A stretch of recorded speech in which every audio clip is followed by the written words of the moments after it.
O Aconchego, ele é um grupo que se constituiu em dezembro desse ano, completará 23 anos, né? É um grupo que tem o propósito de trabalhar pelo direito de toda criança e adolescente à convivência familiar e comunitária, né? Incluindo nisso a adoção, a possibilidade de adoção. E nós temos vários projetos, várias frentes de trabalho no Aconchego hoje, né?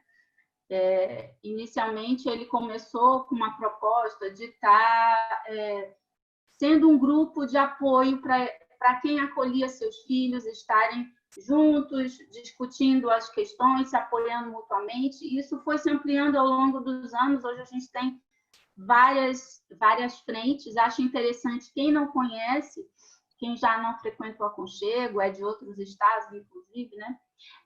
Que possa estar acessando as nossas redes sociais, né? Aconchego DF, no Instagram, no Facebook, tá? Para conhecer.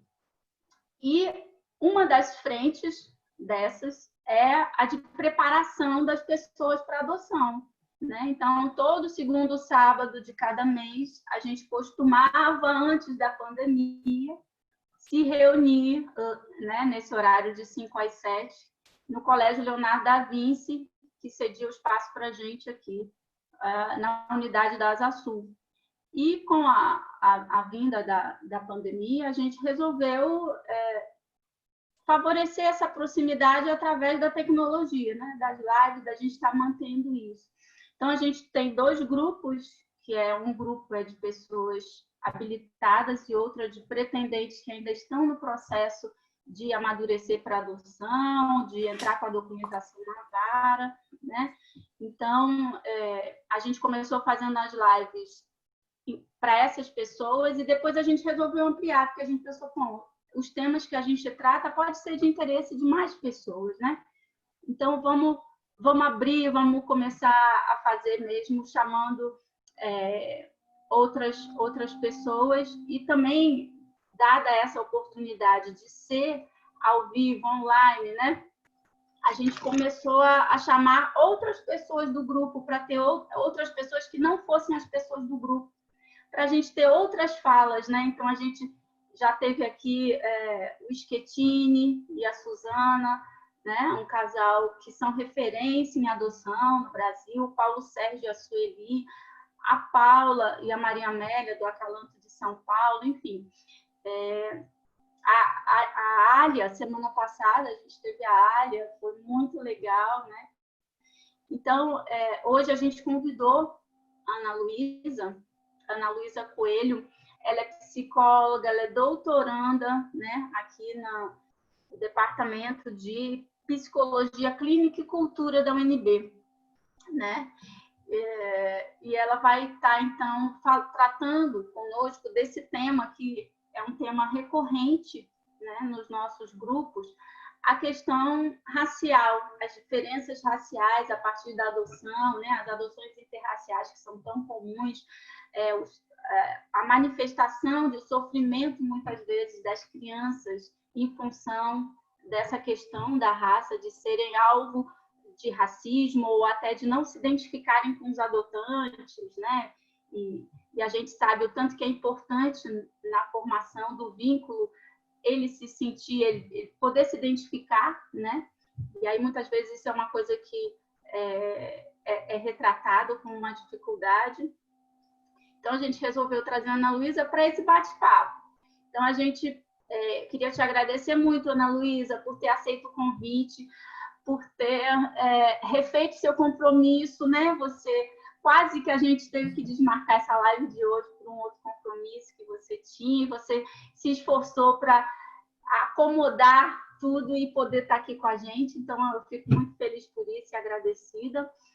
E a gente pede que as pessoas façam as suas questões, lancem suas dúvidas no chat, que a gente vai estar procurando contemplar de uma forma organizada no final, ou às vezes até no meio da live, se eu perceber que tem alguma questão que possa ter a ver com o assunto que está no momento, eu posso já incluir, mas assim, a princípio a gente gente trata das questões no final, né? E aí a gente vai... Acho que a gente pode começar. A Sô, você queria falar mais alguma coisa do aconchego?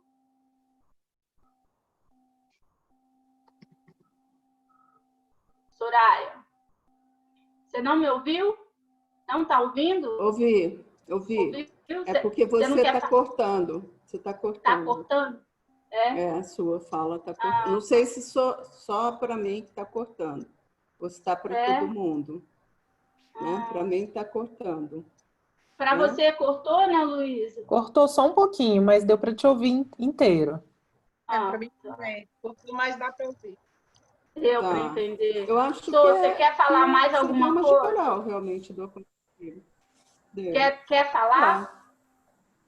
Não, você é a mãe do aconchego.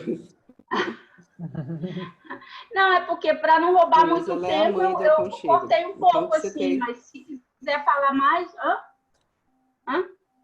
Tá bom? Ela é a mãe do aconchego. Então manda ver. A mãe do aconchego, ela fala que eu sou a mãe do aconchego, Ana Luísa, porque na época que o aconchego foi criado, eu era supervisora da adoção na vara da infância.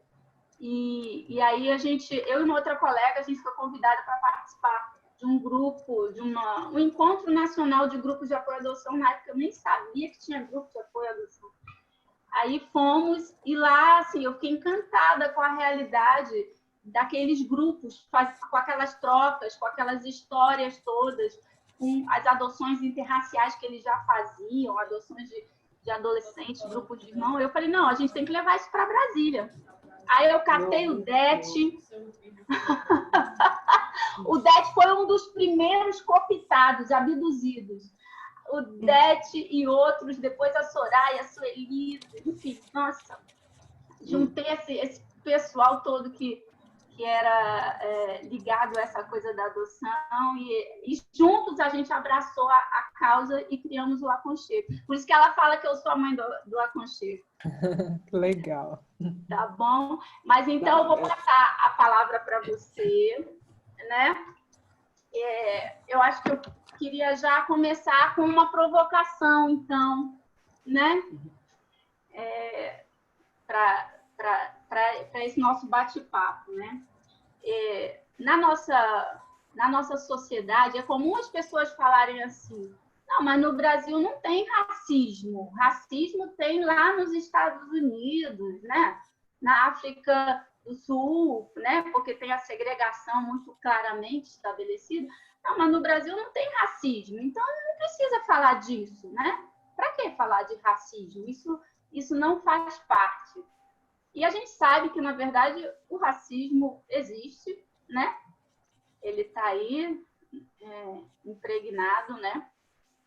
E aquilo que não é nomeado, não é falado, né? E é naturalizado. A gente acaba reproduzindo sem nem mesmo perceber que está reproduzindo, né? Porque aquilo não é problematizado, não é falado e tal. Então, assim, a primeira questão que eu acho importante a gente começar falando é isso. O que é racismo? Racismo existe mesmo? O racismo é estrutural, ele é cultural. Todos nós temos um pouquinho disso, dessa cultura racista, né? Até nós mesmos, né? A negritude, né? Vamos dizer assim, temos um pouquinho disso e podemos, sem perceber, estar reproduzindo isso. Então, eu queria que a gente começasse um pouco falando disso. Tá. Primeiro, queria agradecer a vocês, né, pelo convite. Vou me apresentar rapidamente e aí a gente começa esse bate-papo. Se fosse possível, já que no Zoom permite que a gente possa ver as pessoas, né, diferente às vezes de fazer lives igual eu faço no Instagram, que você não vê. Se fosse possível, vocês deixassem sair só uns segundinhos aí o rosto de vocês para eu dar um oi, assim, olhando o rostinho de vocês. Boa tarde, eu sei que cada um aí está em casa, deve estar mais à vontade, comendo. Fiquem tranquilos, é só para dar um oi mesmo para vocês e conhecer um pouquinho, né, quem eu estou dialogando aqui. Que bom ver tantas carinhas aqui, olá. Muito bom mesmo, gente. Estou muito feliz assim, de estar com vocês. Que bom. Vou me apresentar e, conforme for, seria muito legal escutar também o que vocês têm para trazer, de onde vocês vêm, né? Que seja um bate-papo aí com a gente, tá? Então, eu sou Ana Luísa, eu sou psicóloga, eu estou fazendo agora, né? Estou no momento de um doutorado na psicologia clínica e cultura. E eu acho que algumas coisas não vêm por acaso, né? Eu sou gestora pública também, e eu trabalhei muito tempo com o serviço de acolhimento institucional, na política de assistência social. Então, eu trabalhei, não diretamente, mas na gestão, né, com abrigos, e, consequentemente, a gente também tinha muita relação com as questões de adoção, né? E isso, eu sou de Belo Horizonte, Minas Gerais, e moro em Brasília já tem 10 anos. Então, em Brasília, eu também, em Belo Horizonte, desculpem, eu trabalhei muito nesse serviço de acolhimento pelo estado de Minas e tal, e aqui no governo federal também, que eu sou gestora do Ministério dos Direitos Humanos, mas também trabalhei no MDS, né, que é onde tem o serviço de acolhimento. Então, só para falar um pouquinho que eu já estive em vários lugares do Brasil também, discutindo muito algumas questões de acolhimento institucional, de acolhimento familiar, família acolhedora. A gente criou no estado de Minas, na época, bastante anos atrás, como programa ainda, nem era serviço. Então, eu sempre tangenciei aí as discussões em relação à adoção. Então, para mim, está sendo uma felicidade estar aqui com vocês, porque é como se fosse um retorno também a esse diálogo, né, que eu já fazia há um tempo via política pública, mas com pessoas, enfim, que estavam vivenciando esses momentos, tanto de né, anteriores ainda à adoção, na expectativa, etc., ou já com a família, né, já conformada. Então, para mim, está sendo muito interessante. Então, conforme for vocês sentirem a vontade de colocarem perguntas, questões, se puderem me contar um pouquinho de onde vocês partem também, é legal para a gente trocar.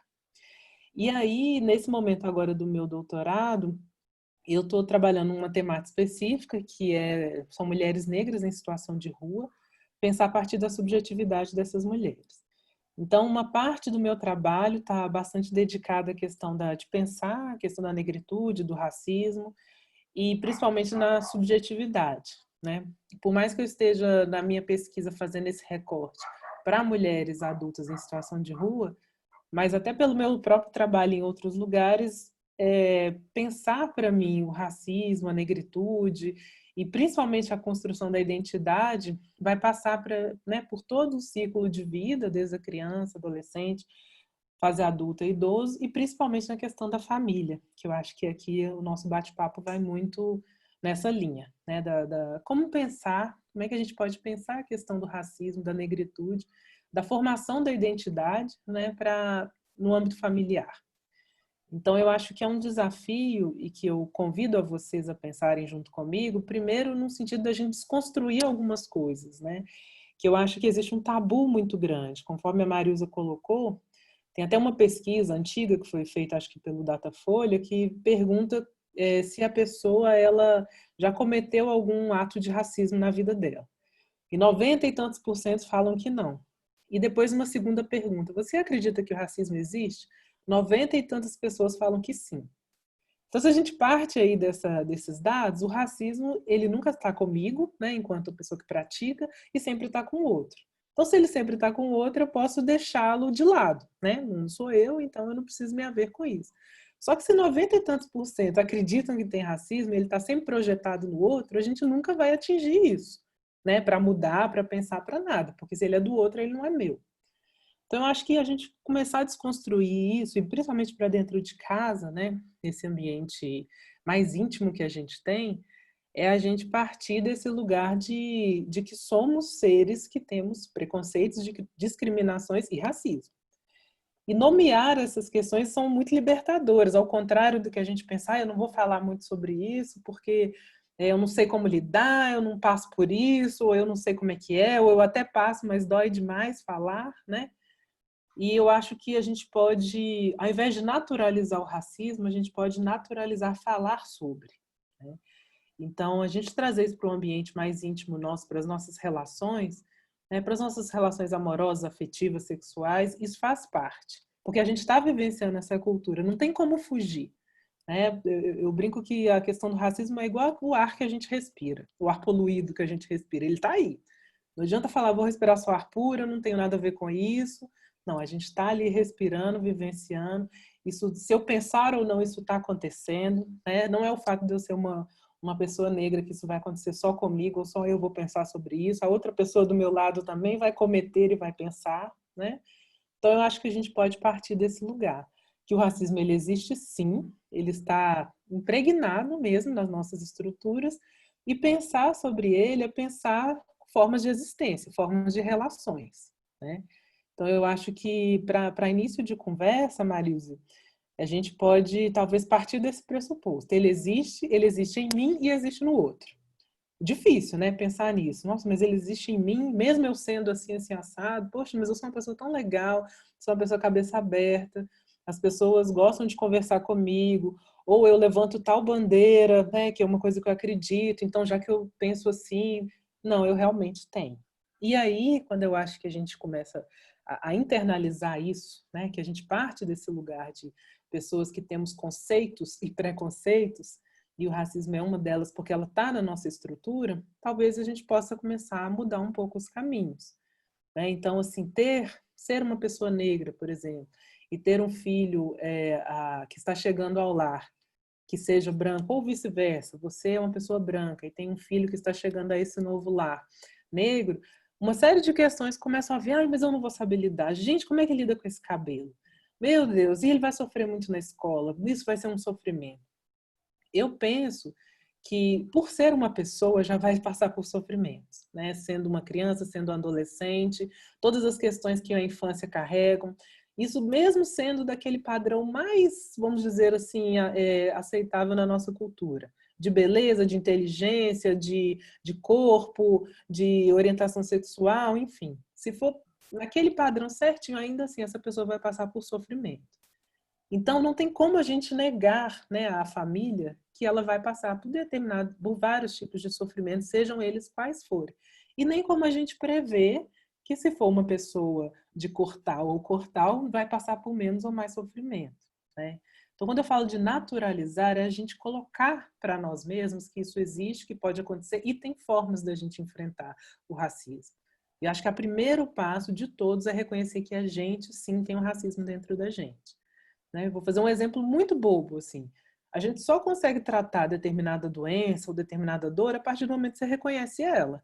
Né? Se você negligenciar ali, como a gente faz isso com a gente mesmo, não vai nunca ser tratado. E depois pode virar uma coisa muito maior. Né? Então, a partir do momento que eu falo, bom, eu tô com isso. Isso aqui tá sério para mim. Eu vou correr atrás, vou tomar um remédio, vou no médico, vou fazer uma terapia, uma fisioterapia, enfim. A partir do momento que eu reconheço, eu vou atrás. Se eu vou atrás, a chance de minimizar isso dentro de mim, ainda que seja uma doença muito grande, uma doença que vai ser para sempre na minha vida, eu consigo controlá-la. Né? Se a gente fizer essa analogia com o racismo, eu acho que pode ser um bom caminho. Isso existe dentro de mim, então agora, a partir de agora, eu vou olhar para isso, para minimizar e, se possível, até eliminar. E muito difícil isso, mas eu já encaro como tal.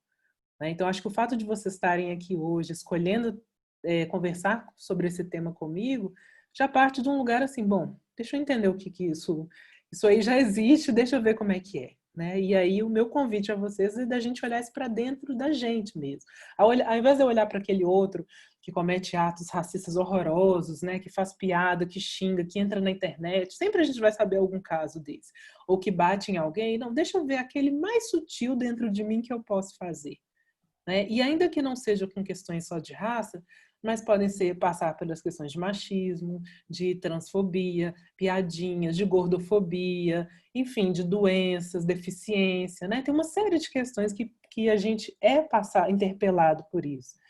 Porque a gente vive numa cultura, né? Não tem como a gente estar apartado de uma cultura, ainda que a gente não concorde com boa parte dela. Fomos criados nesse lugar, né? Pessoas brancas foram criadas num lugar de privilégio racial muito, muito grande, muito forte.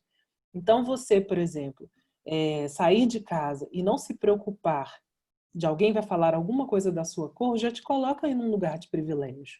Né? Dando alguns exemplos para vocês, umas coisas que eu gosto de falar muito em palestras que eu faço, o simples fato de mim, Ana Luísa, uma pessoa que está aqui, por exemplo, hoje, né, de classe média, que só o fato de eu sair da minha porta já preocupa em relação à minha raça. Será que isso acontece com as pessoas brancas?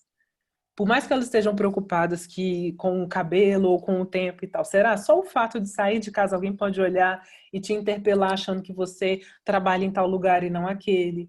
Na hora que você abre a boca, as pessoas, poxa, mas ela fala bem, né? Ou seja, qual a expectativa de que eu falasse o quê? Né? Mas você está fazendo doutorado? Sim. Ah, então você está nesse lugar que você não deveria ocupar? Então, esses fatores e mais inúmeros, né? Isso é uma coisa que está na nossa cultura. E colocar isso como forma de brincadeira, foi sem querer, isso machuca muito a outra pessoa. Isso não só machuca, mas interfere totalmente na identidade dessa outra pessoa, que vai se sentir menos, vai se sentir menor, né? Não vai acreditar em si mesma. Então, eu acho que quando a gente traz isso para os filhos, né, pensando nessa questão, principalmente das famílias interraciais, ou até das famílias de uma mesma raça, porque também é muito difícil para pais negros que nunca conversaram sobre isso, falar com os filhos negros, né, sobre todas essas questões, é a gente começar a entender que esse mundão que a gente está falando, ele existe e é possível mudar. É mudar, inclusive, internamente dentro de casa, dessa valorização, de reconhecer a partir desse lugar que cada um de vocês está racialmente falando, de tudo que conseguiu acessar e não acessar por isso, né? De resgatar lembranças ali de quando passou por alguma determinada situação, ou com o filho, ou consigo mesmo. Então, eu acho que é importante a gente fazer essa reflexão. Eu acho que você falou uma coisa importante também, Ana Luísa, que assim, até umas semanas atrás, na live da Paula e da Maria Amélia, elas trataram muito da questão de uma educação positiva e da comunicação não violenta. E elas trouxeram muito essa coisa do pai, né, do cuidador, do adulto, ter uma perspectiva de autoconhecimento, né, de voltar para si mesmo, de fazer um autoexame, de se avaliar, né, de estar constantemente revendo as suas questões para, entendendo as suas dificuldades, melhorar as suas relações e a forma até de lidar com a criança, de não reproduzir determinadas coisas, né? E eu acho que o racismo é mais um tema que nos convoca a isso, né? Como pais, né? Que a gente possa estar atento, que a gente possa estar fazendo uma reflexão crítica. Por exemplo, a gente vai num restaurante, só tem pessoas brancas. O nosso país ele é formado de uma população com mais de 50% de negros. Não sei se já estamos em 56%, mas assim, é por aí, né? Nós temos mais da metade da população negra. Então, assim, determinados espaços que você vai, só tem brancos. Outros espaços que você vai, é esperado que seja só o negro que esteja, né? Então, assim, a gente acaba naturalizando, não problematizando isso, não conversando e na pergunta, né, eu te falei, será que a gente também, né, numa provocação, né, a gente negro também, né, como eu sou, né, eu posso ter o racismo em mim? Porque eu já me descobri com atitudes assim, né? Por exemplo, quando a minha irmã estava grávida, né? E aí eu sonhei que o meu sobrinho que ia nascer, ele era esse típico anjinho, clarinho, cabelinho claro, onduladinho, só não tinha olho claro, mas ele era claro, né? Então, assim, aí a outra situação, outro dia a gente vendo o jornal, eu e uma outra pessoa, que é negra também, aí eu falei, nossa, mas essa Maju é linda demais, né? Nossa, como ela é linda. Aí a outra pessoa falou assim, nossa, ela é linda mesmo, né? Mas também ela tem os traços finos, né? Olha o nariz dela, a boca dela e não sei o quê. Então, assim, ela não era bonita por ela ser negra, pela beleza negra que ela tem, mas porque ela já tem traços do branco, né? Então, a estética branca que a gente acaba valorizando. Durante muitos anos eu alisei meu cabelo, né?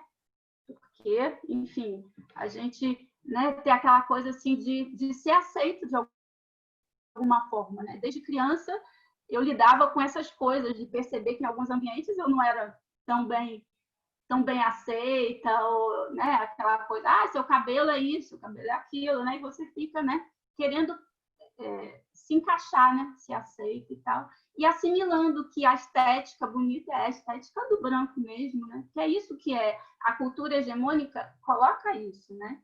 Que é o branco, é o magro, né? Todas essas coisas que a gente acaba reproduzindo e naturalizando. Então, só chamando a atenção para isso, né? Do tanto que é importante nós todos, independente do lugar que a gente está, a gente conhecer até mesmo a história dessas desigualdades, de como se formou essa história no Brasil, de que hoje nós somos mais da metade da população e nós continuamos sendo a população oprimida, a população pobre, né? Ou seja, tem todo um trabalho de instituição e de estrutura que mantém isso e que é muito forte, né? Assim, eu acho que tem umas questões que são importantes colocar, Marilza, que muitas vezes quando fala de racismo, a gente coloca muito para os negros, né? Assim, pensarem sobre isso, terem que se haverem com isso, se defenderem, e inclusive às vezes até culpabilizam as pessoas negras. Então, assim, primeiro que falar de racismo, relações raciais, a gente tem que entender muito mesmo o papel do branco nas relações, porque também se constitui enquanto raça, né? E quando a gente fala raça, tem muitas pessoas que falam, a raça todo mundo, é uma raça só, porque as pessoas... A raça humana, é a raça humana. Isso, Só que a raça realmente, biologicamente, ela é uma só, a raça humana é uma só. Mas quando a gente fala desses marcadores, a gente está falando de um conceito social, né? Porque a gente sabe que, principalmente aqui no Brasil, mas não só, né? Porque aqui a gente tem uma gama até de diversidade de cores, inclusive, mas a gente sabe da nossa história, né? Que é muito marcada por essas questões raciais, de cores dos povos. Então, não tem como a gente descolar falar do racismo e falar da história do Brasil. Então, a gente, né, considerar dos indígenas que viviam aqui, né, no Brasil, e, de repente, essa invasão colonial de portugueses e outros, né, europeus, etc.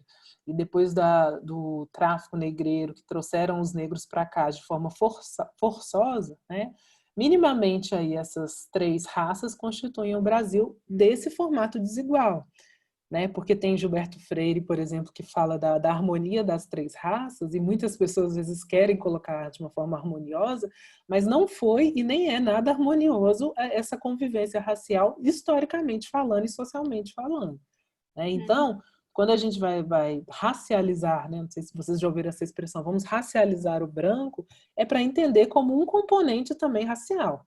E entender também como um componente racial é de onde vem, inclusive, os privilégios que gozam por causa dessa estrutura que a gente tem. Aí a pessoa fala, mas eu não tenho culpa, porque eu não fiz nada, né? Quem fez alguma coisa foi antes de mim. A gente também, toda vez que fala dessas questões raciais, é importante a gente não falar apenas de um nível individual, né? Eu também não tenho culpa de um monte de coisa e estou aí vivendo, né? Todas as coisas que a gente está vivendo. Mas eu sou mais um ser dentro disso que recebo e também pratico as coisas da minha cultura, né? Então, assim, por isso que é importante, pegando a minha fala inicial, da gente se colocar, todos nós, né? De todas as etnias, raças que nos compõem. E nisso, entender nessa relação, né? A relação entre brancos e negros, entre brancos e indígenas e negros, da gente entender de onde a gente parte. Então, quando eu falo dessa questão de privilégio, né, que também é uma questão muito delicada para ser conversada, do privilégio branco, é esse privilégio da pessoa não ter que se importar com determinadas questões, porque o lugar de raça dela já coloca como um lugar natural. Então, é natural se eu pedir para todo mundo aqui fechar os olhos e imaginar um profissional da saúde, um médico, que está ali cuidando do hospital à frente da Covid, etc., eu imagino que a maioria de vocês vão pensar num profissional branco, homem, de uma certa idade, com um certo poder aquisitivo, né? Se eu falar como é a família dessa pessoa, provavelmente vai ser uma família heterossexual, com filhos biológicos, né? Ou seja, são vários marcadores que colocam essa pessoa num lugar de naturalidade, né? Que eu acho que o racismo e outras questões como o machismo, etc., por aí vai, sustentam esse lugar dessa pessoa. E aí isso é o natural e isso vira o ideal. Então, logo, quem não faz parte desse ideal são pessoas, né, que vão ser aquelas que vão ser menos quistas, que vão ser consideradas incapazes, inferiores, né, que eu vou olhar para elas e vou achar que tem alguma coisa errada, então. Né?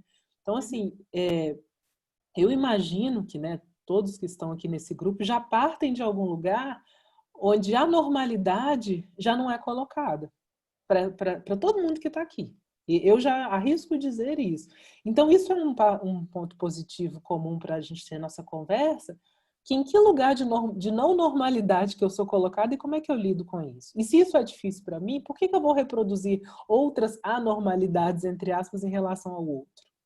Né? E aí a gente pode pegar várias categorias de mulher, né, de negros, de classe social, de orientação sexual, e por aí a gente vai. Então, são vários lugares que a gente é colocado. Né? E talvez olhar a partir desse lugar do que eu sou considerado como inferior nessa categoria, e como é que eu lido com isso? Que isso também ajuda a facilitar a gente na hora também que a gente está num lugar de superioridade. Né? Então, se for uma superioridade por uma questão de classe, por uma questão do lugar que você ocupa no seu trabalho, ou até uma hierarquia de você com seu filho, por exemplo. Né? Aqui eu mando. Como é que é isso? Como é que é transitar nesses lugares de poder e não poder?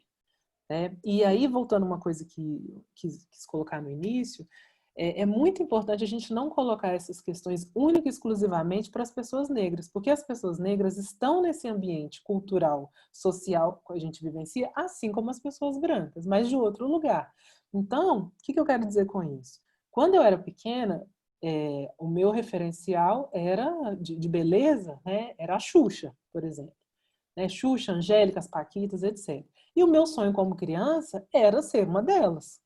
Né? Na hora que eu escutava as músicas. Só que fisicamente falando e socialmente falando, era impossível ser uma delas. Então, se essas pessoas são colocadas como as pessoas bonitas, as pessoas que legais, interessantes, que todo mundo fala, que todo mundo quer ser, eu também vou ser uma delas. Por que não? Por que eu, por ser negra, vou ser obrigada a ser diferente? Não me foi apresentado nada diferente sobre isso. Então, o fato de, no meu crescimento, eu entender que o meu cabelo não é bonito, que eu não sou capaz, que eu sou feia, que eu sou menos, que na minha escola as pessoas vão rirem de mim, por que a culpa vai ficar para mim? Então, os exemplos que você deu, por exemplo, fazem parte dessa cultura que a gente acaba colocando, né, e vivenciando. Então, é muito importante a gente também não colocar que essas questões são para pessoas negras exclusivamente. E isso Exatamente. para entender esse lugar que as próprias pessoas brancas têm até mais responsabilidade sobre todo esse mal-estar causado em relação às questões raciais, porque a gente ainda tem que partir do lugar de inferioridade para conseguir acreditar que pode ser superior. Né? Então, eu acho isso bem interessante e complicado, às vezes, pensar. Né? Porque é uma discussão conjunta de todos nós. Né? E o que você acha, Ana Luísa, que a parentalidade tem a ver com isso? Né? Com racismo, por exemplo. Por que toda mãe, todo pai, independente de ser branco, negro, enfim, ele deve conhecer, né, o racismo, isso deve ser uma pauta, né, no exercício da parentalidade. Eu acho que, primeiro de tudo, assim, eu imagino que, né, que os pais, mães, tudo que eles mais querem é a felicidade do filho, né, do filho e da filha. Então, se eles pudessem assim, fazer o que puder fazer para garantir essa felicidade, esse bem-estar, eles vão fazer. Então, eu acho que se perguntar o que a parentalidade tem a ver com isso, tudo a ver. Né? Porque se a gente quer que tenha um crescimento saudável, positivo, afirmado, né? seja por quais questões sejam, mas afirmados, é uma implicação que eu acho que está inerente no pai e na mãe de ser e buscar, inclusive, todas essas questões que para eles não estão muito bem resolvidas, né? Por exemplo, a questão do racismo, e de primeiro se lidarem com essas questões para depois conseguir dialogar com seu filho, com a criança e tal. Porque eu penso o seguinte, gente, quando a gente olha para as crianças, a gente vê as formas de relacionar, principalmente nos anos anteriores, né, da primeira infância ali, as crianças, elas querem brincar, elas querem relacionar, elas querem ver, elas querem se ver no outro, né? Numa outra criança, possibilidades de ser. E aí, o que vai acontecendo ao longo desse caminho? Né? Tem até um estudo que fala a partir de cada idade, né? Eu não vou saber reproduzir aqui na íntegra, mas vai falando como que o racismo vai chegando a cada idade, conforme ela vai vivendo nesse meio social nosso que é muito racista, e como que ela vai reproduzindo essas questões. Então, ela fala que lá nos primeiros anos, até 2 anos de idade, ela começa a querer interagir com esse outro, que é uma outra criança. Então, para ela, não existe essa diferença de cabelo, de cor, né, desses marcadores que a gente já vai sendo colocado. Com o passar do tempo, 3 e 4 anos de idade, essas diferenças começam a ser feitas. Então, as crianças começam a querer brincar com aquelas que mais parecem fisicamente a elas. E isso, é claro, isso não vem naturalmente. Isso vem reforçado, né, por toda uma cultura. Então, se a gente for pensar o que os pais têm a ver com isso, eu vou pegar um pouco na parte da infância e depois na adolescência, né, que eu acho que são fases diferentes. Na infância, quais são os meios onde os pais e mães estão levando as crianças para conviverem, para além da escola? Primeiro, vamos começar na escola, né? Se a gente for pensar ali bem no início, na educação infantil, existem muitas... as crianças estão ali socializando. E a gente sabe que esse marcador social, financeiro, faz muita diferença. Então, uma escola particular, por exemplo, é bem capaz que vão ter mais crianças brancas, professores brancos e pessoas da limpeza na escola negros. Né? Existe uma problematização dentro de casa nesse sentido? Né? Por que essas pessoas negras estão aqui, são em bem menor número, ou estão, quando adultas, nos serviços gerais, nos serviços de limpeza, nos serviços menos valorizados, né? Que é uma valorização financeira e social.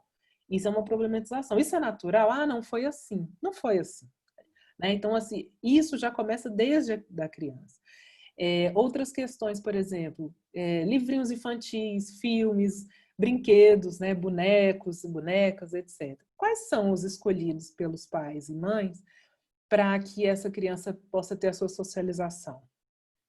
Porque hoje a gente já parte de um lugar de que existem muitos, por exemplo, muitos livros que abordam a temática racial ou que abordam personagens negros como principais, né? Porque não é só, vamos falar, racismo é muito duro, como é que eu vou colocar isso para a criança? Por que a gente não pode falar ao contrário? De valorização das pessoas, de valorização de um cabelo X, de um cabelo Y, de uma cor assim, de uma cor assada.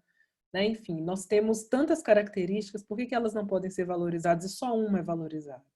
Né? Desenhos, por exemplo, na televisão. Mas na televisão, no que eu assisto, a maioria não é. Então, será que a gente não pode trazer outros? Né? Hoje a gente já tem o advento da internet, a gente já tem aí uma série de locais mesmo para a gente procurar. A internet hoje tem muita coisa que a gente pode, só que tem que ter a intenção. Por isso que eu falo, na hora que a gente passa no reconhecimento, e quer fazer um pouco diferente, né? Isso faz muita diferença para a criança ter esse universo para ela ao seu dispor. Conversar sobre as questões, né? Por exemplo, a gente sabe que o lugar da escola ele é muito perverso, que é onde vai ser reproduzido tudo que a gente vivencia, né? No nosso dia a dia, na nossa sociedade, vai estar ali materializado para a criança. E muitas vezes ela não tem esse repertório de lidar com aquilo que está lhe causando um desconforto. Né? Às vezes você vai ver que ela não está querendo ir para a escola, por exemplo. Ou ela vai tomar banho, igual já vi vários casos nesse sentido, e demora demais no banho e quando vê está ali esfregando a pele, esfregando, porque quer tirar aquela cor. Porque na escolinha falaram para ela que aquela cor dela parece uma tinta suja. E aí, ou seja, quando a gente começa a trazer isso, né, para dentro de casa, conversar sobre a cor, conversar sobre o cabelo, mostrar personagens positivos que têm a mesma cor daquela criança, mesmo cabelo, né, e isso faz muita diferença, porque ela vê, nossa, eu posso, nossa, aquilo é bonito, aquilo é legal, aquela boneca, aquele boneco, o desenho parece comigo, aquele super-herói da história parece com a minha tia, com o meu avô, né, com o meu coleguinha. Então, faz sentido quando a gente começa a trazer para dentro de casa. E aí, na parte da adolescência, né, por exemplo, outras questões começam a vir, que é a questão com o próprio corpo, né, as questões da sexualidade, dos desejos. E aí esse adolescente, essa adolescente começa a se ver não tão escolhido dentre os outros colegas, né? Isso ali já na infância para a adolescência. E como que é isso? E principalmente no momento onde que é menos verbalizado ainda, né? Existe uma vergonha de falar com os pais, ou uma negação de falar com os pais sobre essas temáticas. Mas a gente pode ir trazendo repertórios para que essa pessoa comece a se sentir bem. Quais lugares vocês frequentam com os filhos de vocês, por exemplo? Né? Será que eu estou levando ele sempre num lugar onde reforça, né? Porque o que a gente está fazendo é um enfrentamento no mundo, né? É um enfrentamento.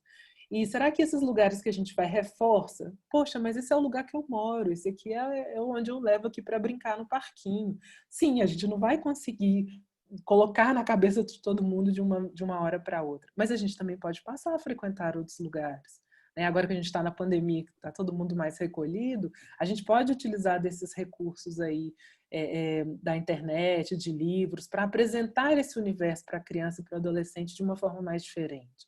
Né? E procurar mesmo músicas, teatros, filmes infantis, filmes adultos, filmes adolescentes. Né? E vocês se interessam pelo quê? Né? O que eu posso mudar dentro do meu gosto aqui? Eu sempre vou em tal lugar. E eu me sinto meio desconfortável lá. Ou estou começando a perceber que não é tão confortável assim. Né? Quando as pessoas estão ali, por exemplo, batendo um papo, descontraída, e vão falar das empregadas domésticas. Ai, mas a minha empregada, nossa, aí a outra, ai, a minha também. Isso existe um lugar de um reforço. Né? Então, assim, que passa pela classe, que passa pela raça. Então, e passa por essa naturalização. Então, eu acho que tem vários caminhos que a gente pode ir percorrendo, mas de estar com essa escuta mais apurada, né? Deixa eu abrir meu ouvido mais para isso que está acontecendo. E ir apresentando, porque a criança, principalmente, ela traz as coisas de uma forma muito natural. Muito natural. Então, é muito a partir do que ela vai trazendo para trazer esse diálogo para ela. Né? De repente ela começa a se ver, ai, não estou gostando de usar meu cabelo assim, ou prender o cabelo demais, de modo que nada possa aparecer, né? Ou se não querer colocar ali, se vê que é diferente da coleguinha, né? E por que essa diferença tem que ser menor? Né? E trazer isso para a discussão, trazer isso para a escola. Né? Existe uma lei que é a Lei 10.639, que ela traz a obrigatoriedade da história, do ensino da história africana e afro-brasileira e da cultura afro-brasileira. Ou seja, as escolas têm como obrigatoriedade falar dessa cultura nossa, negra, né, brasileira. Então, qual é a interlocução que vocês podem ter com a escola? E não é só, mas eu tenho aula de capoeira aqui. Falar sobre a nossa cultura não é só falar de capoeira, embora capoeira é um universo fantástico que também possa ter, porque muitas escolas no início dessa lei começaram a colocar apenas uma aula ali e pronto. Não, a matemática tem que falar sobre isso, né? A geografia tem que falar, o português, né? Nós temos literaturas maravilhosas aí, nós temos cientistas, né? Mulheres cientistas, mulheres negras, homens negros, que produziram uma série de coisas que a gente nem faz ideia. Então, é começar a aguçar um pouco também esse lugar nosso, né, como uma responsabilidade aí de pais e mães, para que a gente possa buscar esse outro lugar. Ana Luísa, a Karina, que é uma das mães do Aconchego, ela queria compartilhar a experiência dela e dos meninos, assim. Aí ela aí, ó. Ótimo, Karina. Me fale um pouquinho. Tá no mudo, tá no mudo. Eu tô tão treinada para deixar o microfone desligado que eu esqueço de... Oi, Ana. Olha, eu queria te agradecer demais por esse momento e dizer para as pessoas que é um privilégio incrível a gente ouvir o que você está falando. Em 2006, talvez 2007, eu e meu marido, a gente conheceu o Aconchego e foi lá, graças a momentos como esse, que a gente mudou totalmente o nosso perfil e a nossa percepção da vida. Assim, transcende, vai muito além da questão da parentalidade, foi uma questão de vida mesmo. Foi quando a gente parou para pensar no porquê o nosso primeiro cadastro tinha sido bebês brancos. O que era isso? Eu não sou racista, foi como você disse. E aí foi o medo. Então, o medo do que eu não conhecia. E aí a gente começou a entender. E como que a gente começou a entender? No grupo tinha um casal de negro, apenas um. E a gente se apaixonou por eles, a gente ficou amigos, e aí a gente percebeu que, meu Deus, como que eu podia ter pensado isso antes? Mas, sem julgar ninguém, mas eu acredito que não seria nem honesto se a gente não reconhecesse que a gente não conseguia nem pensar em ser pais de crianças negras, porque, enfim, fugia do que supostamente a gente entendia como natural. Então, foi um processo a partir dali que a gente mudou nosso perfil e nossos filhos chegaram, nossos filhos são negros, e essa pauta tomou conta da nossa vida. E tudo que você falou, eu gostaria de dizer para as pessoas que enfrentem, aceitem, reconheçam e tentem modificar, porque vai passar por tudo isso que você falou e mais. E se a gente não estiver aberto a isso, o sofrimento é tremendo. E aí eu trouxe alguns exemplos pequenos de coisas da escola, que se a gente não tivesse essa noção, eu não sei o que a gente faria, assim, eu não sei como as outras pessoas fazem. Se elas, assim, fingem que não existe, ou enfim, não sei. Estou falando de mim, né, da gente. Então, aqui tem uma coleção da Turma da Mônica, das lendas brasileiras, Boitatá, Mula Sem Cabeça, Lobisomem. E tem o Negrinho do Pastoreiro. Gente, quando eu li essa história, eu e meu filho, a gente chorava copiosamente. E ele falou, mãe, como isso pode acontecer? Como assim ele foi castigado, uma criança foi amarrada? Uma lenda, gente, para livre. Quer dizer, meu filho tinha 5 anos. Falei, se eu não tivesse me preparado para isso, eu não sei o que eu ia fazer da minha vida. Então, eu tentei transformar dizendo isso que você disse para ele. Olha, existe isso, existiu, mas é muito além. Os negros são muito maiores, as histórias são muito mais lindas. Existem inúmeros exemplos. Quais, mãe? E aí a gente vai desenrolando. Porque se focar nisso aqui, minha filha, para mim acabou. Assim, desiste do ser humano. Então, a gente... Mas foi um processo. A gente tem que ir atrás. Porque não vai cair na nossa mão. Não vai. A gente já estudou em 3 escolas aqui em Brasília, a gente já estudou escola fora do Brasil e não cai na mão, gente. É aula de capoeira, 20 de novembro é celebrado com aula de capoeira, que ok, tem o seu valor, mas não chega nem perto de ser o suficiente. Aí eu vou dar mais um exemplo. Podem me cortar, muta eu aí, Paulo. Esse aqui é um livro super conhecido, eu acho, da escola que os meninos usam. O ano passado aconteceu com o João, esse ano aconteceu com a Camila, meus 2 filhos. E o texto é Preconceito Não. Eu, particularmente, não gosto muito do artigo, adoro a Roseli Sayão, que foi quem escreveu, mas não gosto muito da forma como ela abordou, mas aí outra questão. Daí tem uma pergunta que fala assim, por que a menina da escola, que era uma menina negra do cabelo enrolado, encaracolado, crespo, por que você acha que ela sofreu preconceito? Quando eu peguei a resposta do meu filho no ano passado, estava assim, porque ela é negra e o cabelo dela é crespo. Gente, meu coração disparou, eu falei assim, quem deu essa resposta, filho? Foi você que escreveu? Não, foi a tia na hora da correção. Aí você fala assim, ah, meu Deus, agora eu faço o quê? Aí você respira, que foi, mãe? Eu falei, apaga, escreve assim. A Sorágua me mata, né? Apaga e escreve assim. Ela sofreu preconceito porque as crianças da sala não foram ensinadas a identificar e valorizar a diferença. Mãe, ela vai saber que não fui eu que escrevi. Eu falei, ela vai saber porque eu vou conversar com ela, mas por quê? E aí eu fui conversando, explicando, tentando explicar para ele e minha filha ouvindo, 1 ano mais nova. Terminado tudo, ela, vai acontecer isso comigo, mãe? Aí você respira fundo, fala, é agora. Você mente ou você fala a verdade para uma criança de 5 anos? Na ocasião, João... Não, ela tinha 6, o João já 7. Eu falei, talvez. Talvez. Mas não é... Aí, de novo, não é só com você. É com quem você supostamente acha que é diferente de você. Sabia que você também pode fazer isso com alguma amiga, com algum amigo? E aí a gente vai. Resumo para eu terminar. Fui lá na escola e falei, ó, eu queria conversar sobre essa pergunta e tal. De onde surgiu essa resposta? Aí a gente foi lá no livro mestre, né? É a resposta padrão do livro. Que a criança sofreu preconceito porque ela é negra e tinha o cabelo crespo. Daí as pessoas não conseguem alcançar, porque elas não vivem. Obviamente não tinha ninguém da diretoria, infelizmente, não obviamente, infelizmente, não tinha ninguém negro para conversar. Eu falei, ó, vou dar um exemplo. Suponha que esse texto é sobre violência contra a mulher.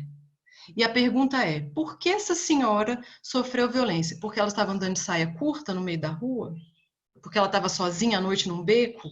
Quer dizer, isso não é a resposta, mas é isso que a sociedade, que a escola ensina. Felizmente, esse ano, a professora da minha filha é negra, inclusive eu mudei ela de turma em razão disso, e a professora, já sabendo, já alertado do colégio, foi muito aberto e promoveu uma semana de debate sobre esse assunto, o que cada criança achava, e foi maravilhoso. As crianças tinham respostas infinitamente melhores do que essa do livro, né? Mas então, para resumir, é só para te agradecer o aconchego e dizer que se a gente não enfrentar, foi como você falou, eu acho que é impossível uma pessoa ser feliz sem enfrentar o que vem pela frente, né? Então, Cacá, eu também iria na escola, então não vou te matar, não, porque a gente iria junto. Eu chutaria o pó da barraca também. Por isso que eu amo a Soraya. Não, eu acho que isso que vocês falaram é super importante, porque ainda que a criança tenha no lar, né, na família, esse apoio, essa educação referenciada, a gente tem que saber que ela vai estar em vários outros espaços e ambientes onde a informação pode vir de uma forma totalmente diferente, né? Então, assim, o fato da gente ir na escola, saber, essa escola que o meu filho estuda é uma escola que implementa a lei, porque, assim, a gente sabe que leis existem no Brasil e nem sempre são colocadas em prática como deveriam, né? Então, assim, tipo, um capítulo no bimestre tal vai falar da questão da afrodescendência e tal, e acabou. Isso não é tratar o que a lei prevê, propôs, né? Então, você ir na escola, saber como esse assunto está sendo tratado, você ver o que essa criança está assistindo na TV, por exemplo, nas mídias sociais, né, nas redes, que informação que ela está tendo, né? Ela vê na TV, por exemplo, uma novela onde todos os papéis das pessoas, né, vamos dizer assim, que têm uma boa posição, que são os protagonistas, são brancos. As pessoas negras ocupam os lugares, né, menos valorizados, os papéis menos valorizados. Eu estou conversando com a minha criança sobre isso, eu estou permitindo que essas coisas sejam faladas para que ela traga coisas da escola, por exemplo, né? A Kizane de Oliveira, acho que né, a Cacá já vi que conhece, a Ana Luísa também deve conhecer, conhece? Conheço. Né? Que entre outras coisas, ela é uma escritora maravilhosa, faz muitas histórias infantis exatamente por isso, porque ela foi negra e sofreu muito, né, com essa coisa do racismo, desde que ela entrou para a escola.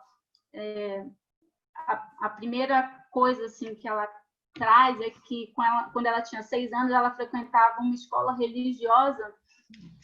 Não sei exatamente o que ela fez lá, que a madre lá, a diretora, fez ela tirar a roupa, colocou ela debaixo do chuveiro frio, em plena época de frio em São Paulo, e chamou os outros colegas dela para vê-la tomando banho e falou, né? Isso é para vocês verem o que é o corpo negro, como que é alguma coisa desse tipo, e os coleguinhas todos fazendo chacota dela, né?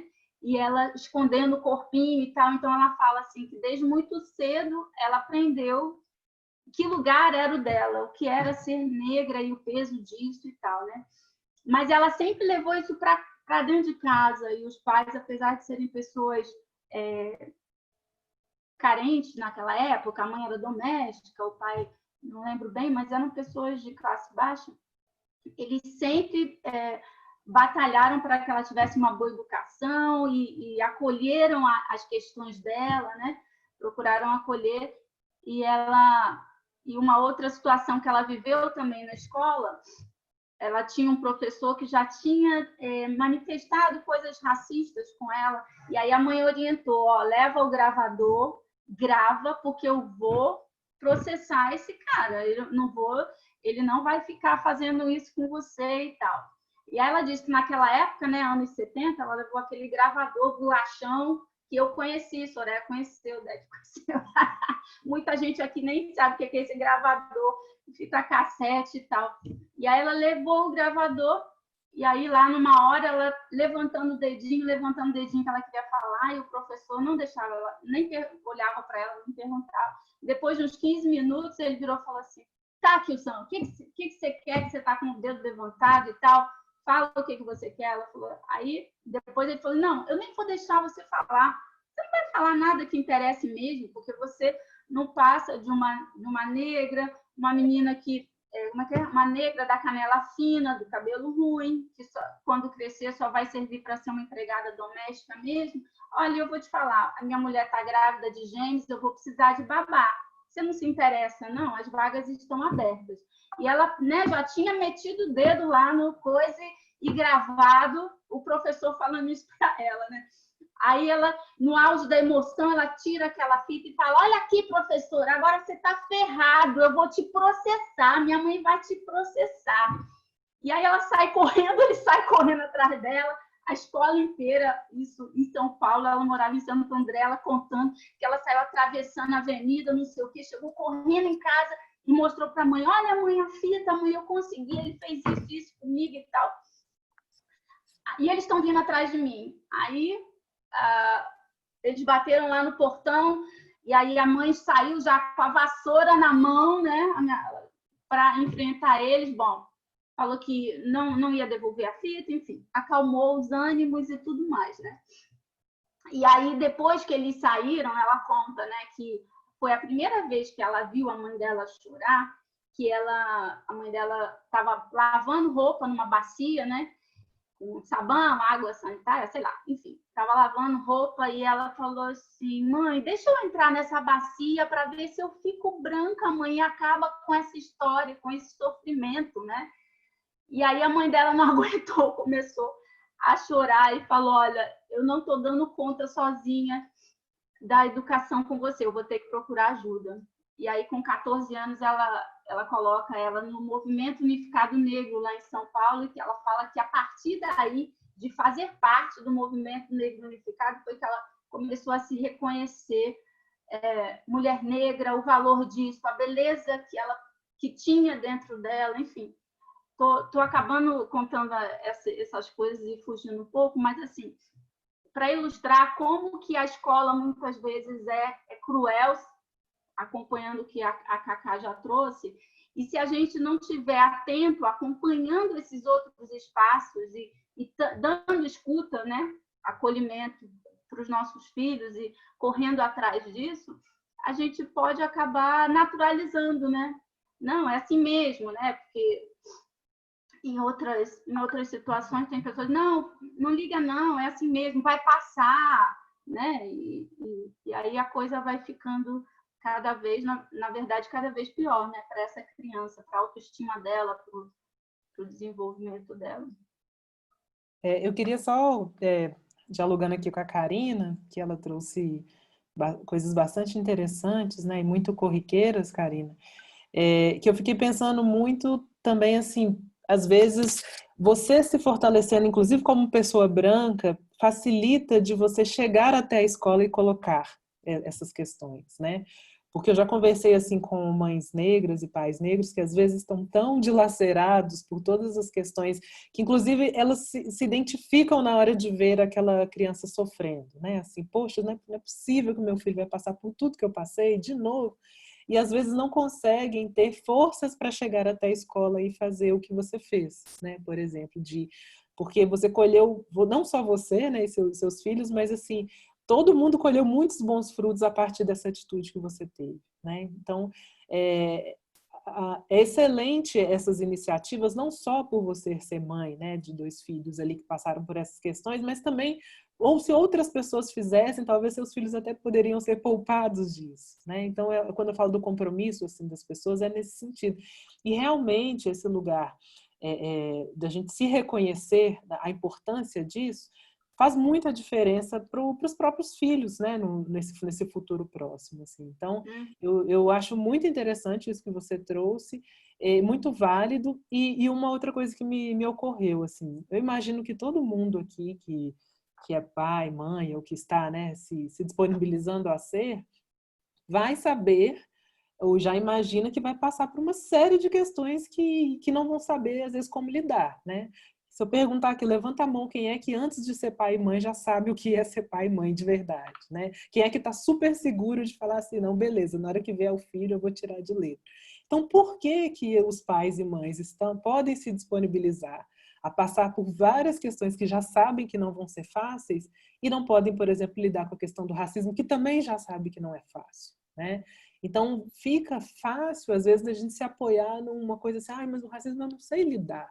E quem é que sabe, né? E se a gente for pensar para questões de ser pai e ser mãe, quem é que sabe lidar? Também não sabe. No entanto, estão ali se propondo a ser, né? E se propondo a construir junto. Não tem uma cartilha pronta, mas tem um mundo de possibilidades, né? E aí, quando vem... Olha que interessante você pegar essa série de livros e já... Poxa, mas tinha que contar a história dessa forma, né? E talvez...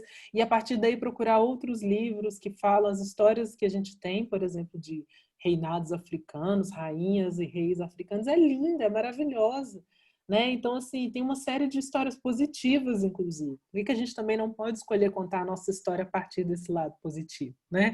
Tô vendo que a Karina está cheia das histórias aí que contam, né? Dessa forma que faz a gente se ver. E então, assim, difícil, gente, mas difícil é para tudo, na verdade. É difícil ser gente, né? Eu brinco assim, é difícil ser adulto demais, é difícil ser criança, mas nem por isso a gente vai desistir de ser, né? Pelo contrário, será que a minha existência, a existência do meu filho, da minha filha, ela pode ser de uma forma mais leve, né? Ou ela pode ser de uma forma mais sorridente a partir do que ela é, do que ele é? Né? Então, tem tantos caminhos possíveis, né? E é tão bom quando a gente começa a se olhar nesse sentido, a gente cresce tanto, né? Enquanto vocês estavam falando, eu pensei aqui, não sei se caso alguém goste de fazer algumas leituras mais densas, tem uma pessoa, uma psicóloga, que é a Lia Weiner, eu vou até pegar aqui para mostrar para vocês, que ela escreve muito sobre famílias interraciais. E eu acho que pode ser interessante, quem quiser ler. Teve até uma live dela essa semana, eu acho. Só que eu não consegui ver. Teve. Tem live, tem uma palestra dela no YouTube também mais antiga, que é muito boa. Então, tem várias questões aqui. Ó. Ela chama Lia Weiner e é Famílias Interraciais, Tensões entre Cor e Amor. Não sei se dá para ver assim, um pouco. Isso é a capa do livro, tá? Só para vocês jogarem, vão ver essa capa do livro aí. Eu também tenho. Tá vendo? Exibida. Da próxima vez é você que vai fazer a palestra, então, sua exibida. Que ela... Pode chamar que eu faço. A Lia, ela traz, né? Ela é uma psicóloga, ela é branca, casou com um negro, então ela fala muito desses lugares. E assim, só a título de curiosidade, ontem eu conversando com uma amiga minha que é negra, adulta, né? Casou com uma pessoa branca e tem 2 filhos brancos. Ela falando assim da dimensão da dificuldade dela de conceber isso, de se ver uma pessoa negra, principalmente nos últimos tempos, assim, se ver no sentido afirmado, né, de buscar essas raízes, e do sofrimento que ela tem, que está dando um looping na cabeça dela de O pai dela e a mãe, eles são brancos ou são negros? Os filhos dela são brancos, mas são filhos de uma mulher negra e um homem branco. Como é que é a minha relação com o meu companheiro? Então, assim, isso gera uma série de questões. Está gerando, né? Na cabeça dela, e ela estava lendo esse livro e falando isso comigo. Então, assim, se a gente também se dá a oportunidade de olhar para isso o quanto antes, né, a gente também consegue conceber uma série de coisas que estão nessas relações. Será que eu estou reproduzindo? Se eu tiver um filho, por exemplo, né, famílias interraciais, às vezes um filho é mais claro, outro é mais escuro. Será que eu estou reproduzindo alguma coisa? Ou eu sou uma mulher negra casada com um homem branco. Será que existe uma relação de poder intrínseca aí que isso atrapalha a gente acaba projetando isso nos nossos filhos, né? Então, quando a gente está falando com as crianças ou sobre as crianças, a gente tem que falar da gente, né? A gente tem que ver onde é que dói, qual é o meu calo aqui que está doendo nesse sentido. E aí eu acho que leituras, né, leituras tanto infantis, infanto-juvenis, mas também essas leituras que vão falar desse processo mais subjetivo, isso nos ajuda muito a se ver nessa relação. E não se preocupem, gente, nós vamos errar e acertar muito, muito nessa vida. Né? É um processo assim, da gente se ver cada vez mais, se permitir conhecer, se permitir errar para poder acertar. E não querer acertar tudo de uma vez, senão a gente nem vai olhar nossos erros. Né? Então, eu acho que vai muito nessa linha. Ana Luísa, assim, quando a gente fala, né, da parentalidade de uma família branca, por exemplo, né, em que essa questão do racismo atinge, né? Eu acho que se a gente quer uma sociedade melhor, se as pessoas pensam em estar contribuindo por uma sociedade melhor, essa deve ser também uma pauta para as famílias brancas, né? E não dá para pensar que a gente vai ter essa sociedade melhor com tanta desigualdade, com tanta violência, né? E o racismo passa por tudo isso, né?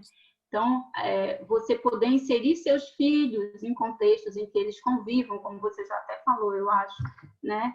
Em ambientes com pessoas negras, ele vê que você valoriza o lugar da pessoa, né? A história do negro, o lugar do negro, a cor do negro, enfim, até mesmo as produções dos autores negros que nós possamos ter, eles verem que a gente lê livros de negros, a gente valoriza aquelas pessoas, aquelas referências que a gente coloca para eles, a gente também admira, né? Porque a criança acaba aprendendo muito mais pelo que ela observa, pelo exemplo, do que até pelo que a gente fala, né?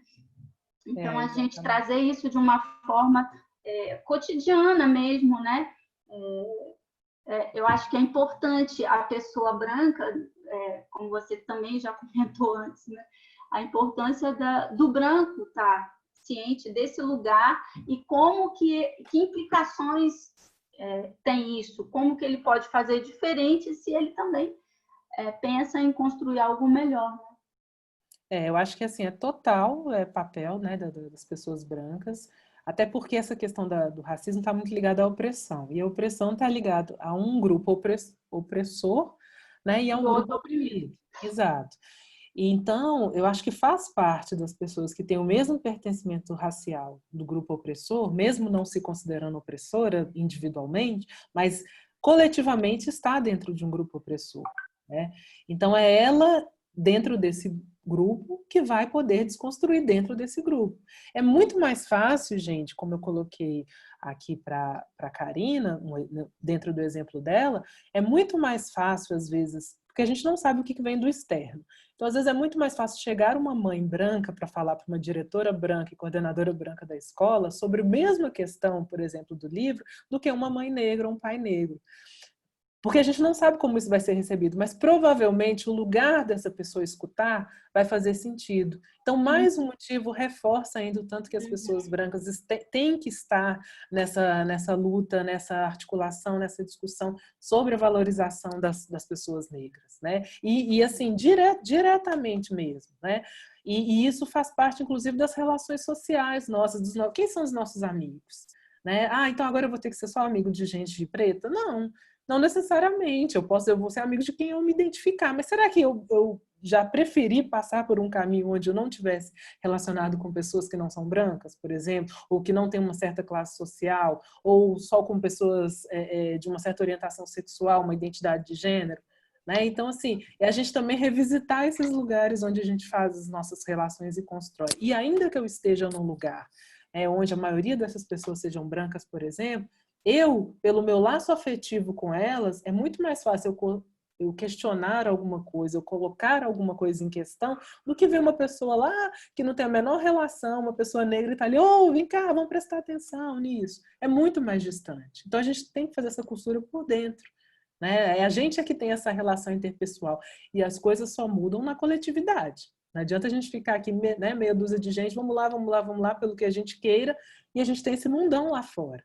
Agora, se eu vou no meu círculo ali íntimo e vou falando, ou falando para vocês, vocês vão replicando, enfim, a tal da corrente do bem, né? A gente vai chegando nisso aí. Marilza, eu estou vendo que tem algumas pessoas colocando aqui no bate-papo perguntas, né? Que eu acho que já tem até um tempinho já, que eu acho que poderia responder por aqui também. Eu vi uma pergunta aqui, mas é uma pergunta em relação à questão do lugar de fala.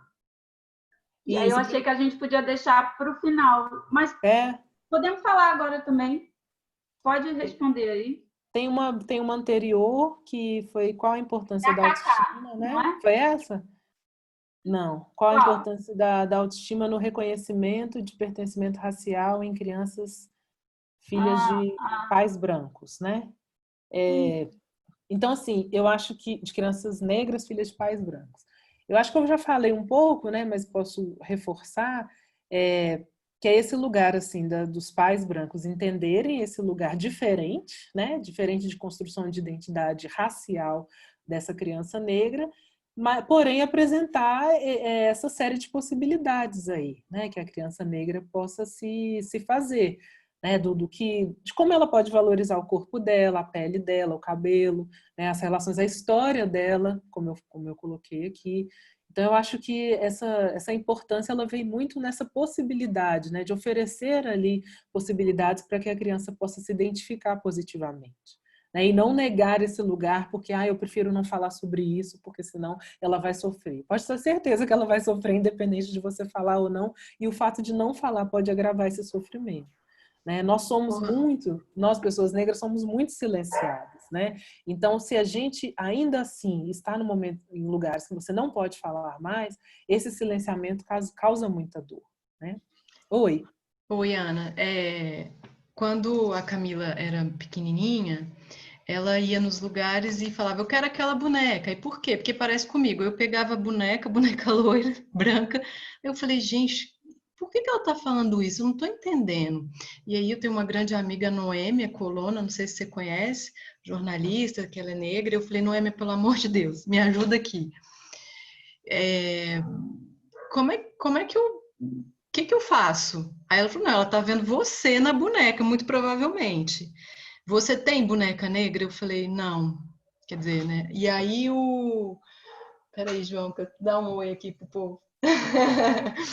E aí, meu marido começou uma campanha, ele começou a comprar boneca negra para ele, porque no começo ela dizia que ela não queria. Não, pai, eu quero a outra. Ele, não, mas eu tô comprando para mim.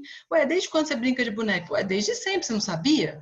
E aí ele começou a fazer uma coleção de bonecas negras, a gente começou a fazer exatamente isso, assistir filmes positivos, cantores, e hoje é totalmente diferente. Então, como você falou, uma construção de algo que a gente não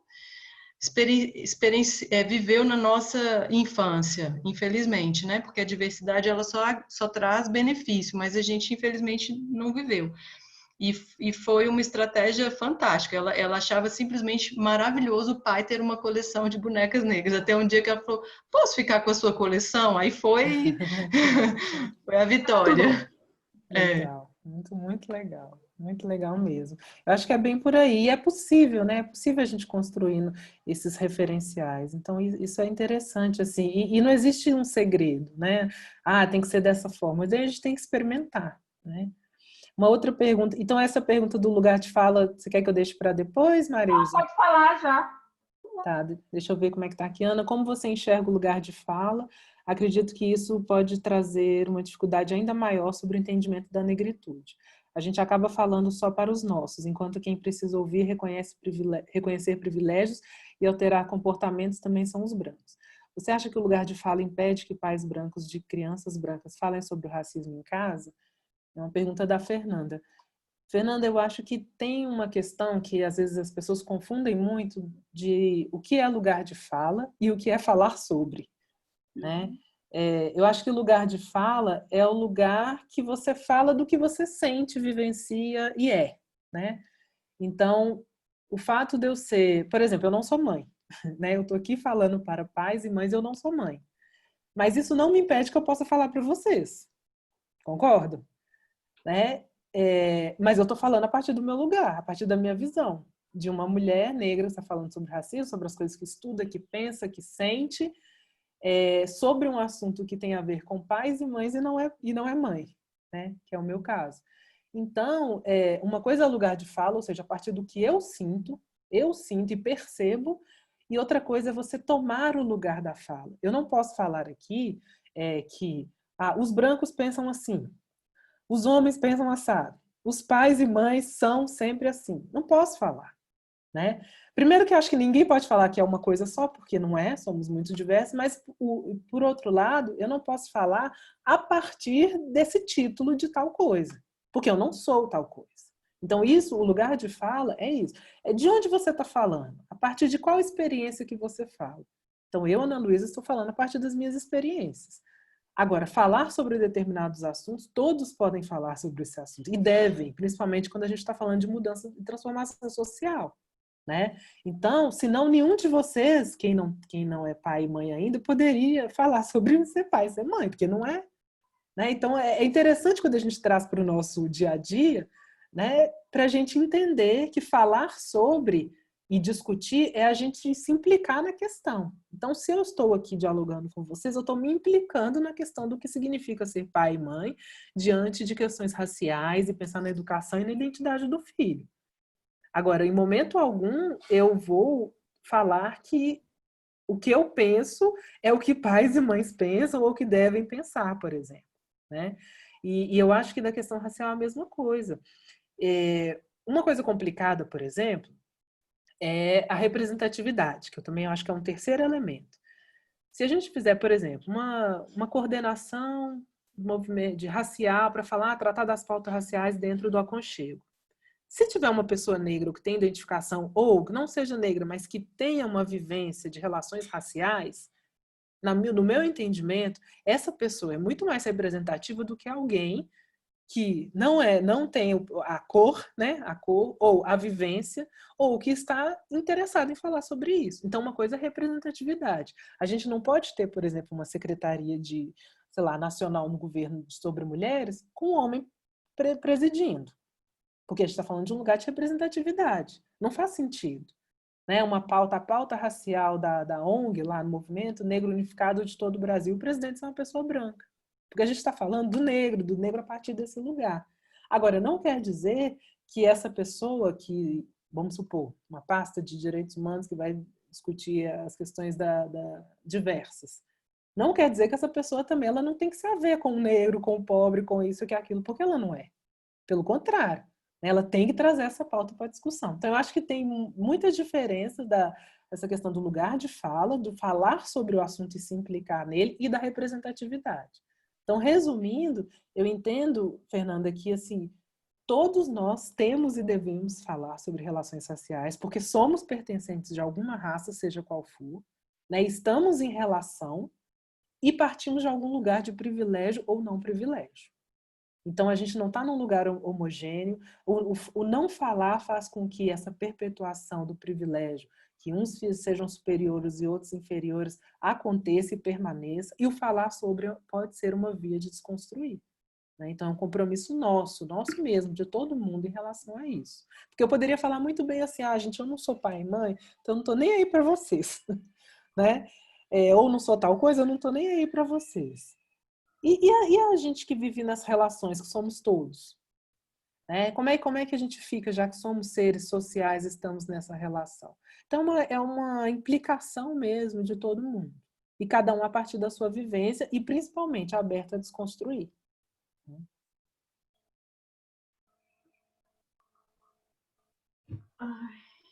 Então, acho que a gente já acabou falando vários temas interligados aqui, né? Eu ia te perguntar a questão da subjetividade da criança, né? Quando ela, por exemplo, vai para a escola e ela se descobre negra, né? Como aconteceu com a Kyu-san, né? Quando ela foi para a escola, ela se descobriu. Até então, ela não sabia que existia essa diferença de um lugar, né? Diferente. E aí ela se percebe e ela é alvo de toda uma série de situações de ataques e tal.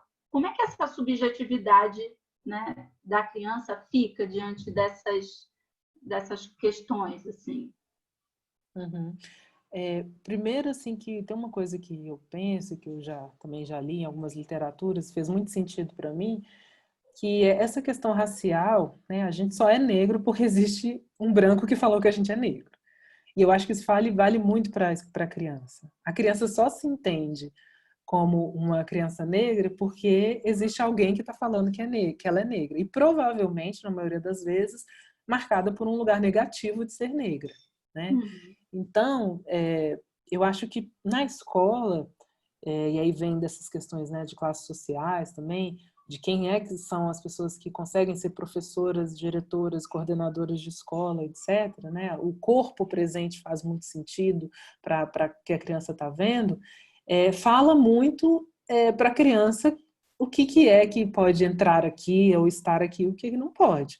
Por mais que todos tratem aquela criança negra, por exemplo, numa escola particular bem, o fato dela se ver, ela é a única que tem uma cor, um cabelo, um corpo diferente, os outros todos têm cabelos, cores parecidas, e os pais também, e nas festinhas da escola também, professoras, etc. Isso já coloca num lugar de diferente, minimamente de diferente, né?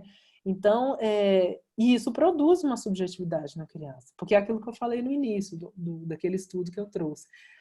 No início, a criança se acha igual, né? Ela vai desvinculando ali daquela relação intrafamiliar ali dos pais e mães, quando ela começa a socializar na escola, e ela se vê como igual. O que vai diferenciar um pouco vai sendo o que ela vê diante dos olhos dela. Então, eu acho que a subjetividade da criança vai se formando muito a partir desse lugar de como que as pessoas externas também lidam com a diferença, né? Então, por isso o papel da escola, e a escola só é feita, gente, infelizmente ou felizmente, muito pelos pais responsáveis e interessados em fazer essa escola, né? Por isso que é importante falar para a escola, é importante levar a questionar para a escola, né? Isso é uma forma de provocar com que todas essas questões das diferenças, né, sejam advindas de uma forma mais naturalizada. E não naturalizada de hierarquizar o que pode, o que não pode, superior do inferior, mas de naturalizar que sim, as pessoas são diferentes. E elas têm os valores dentro das diferenças delas, né?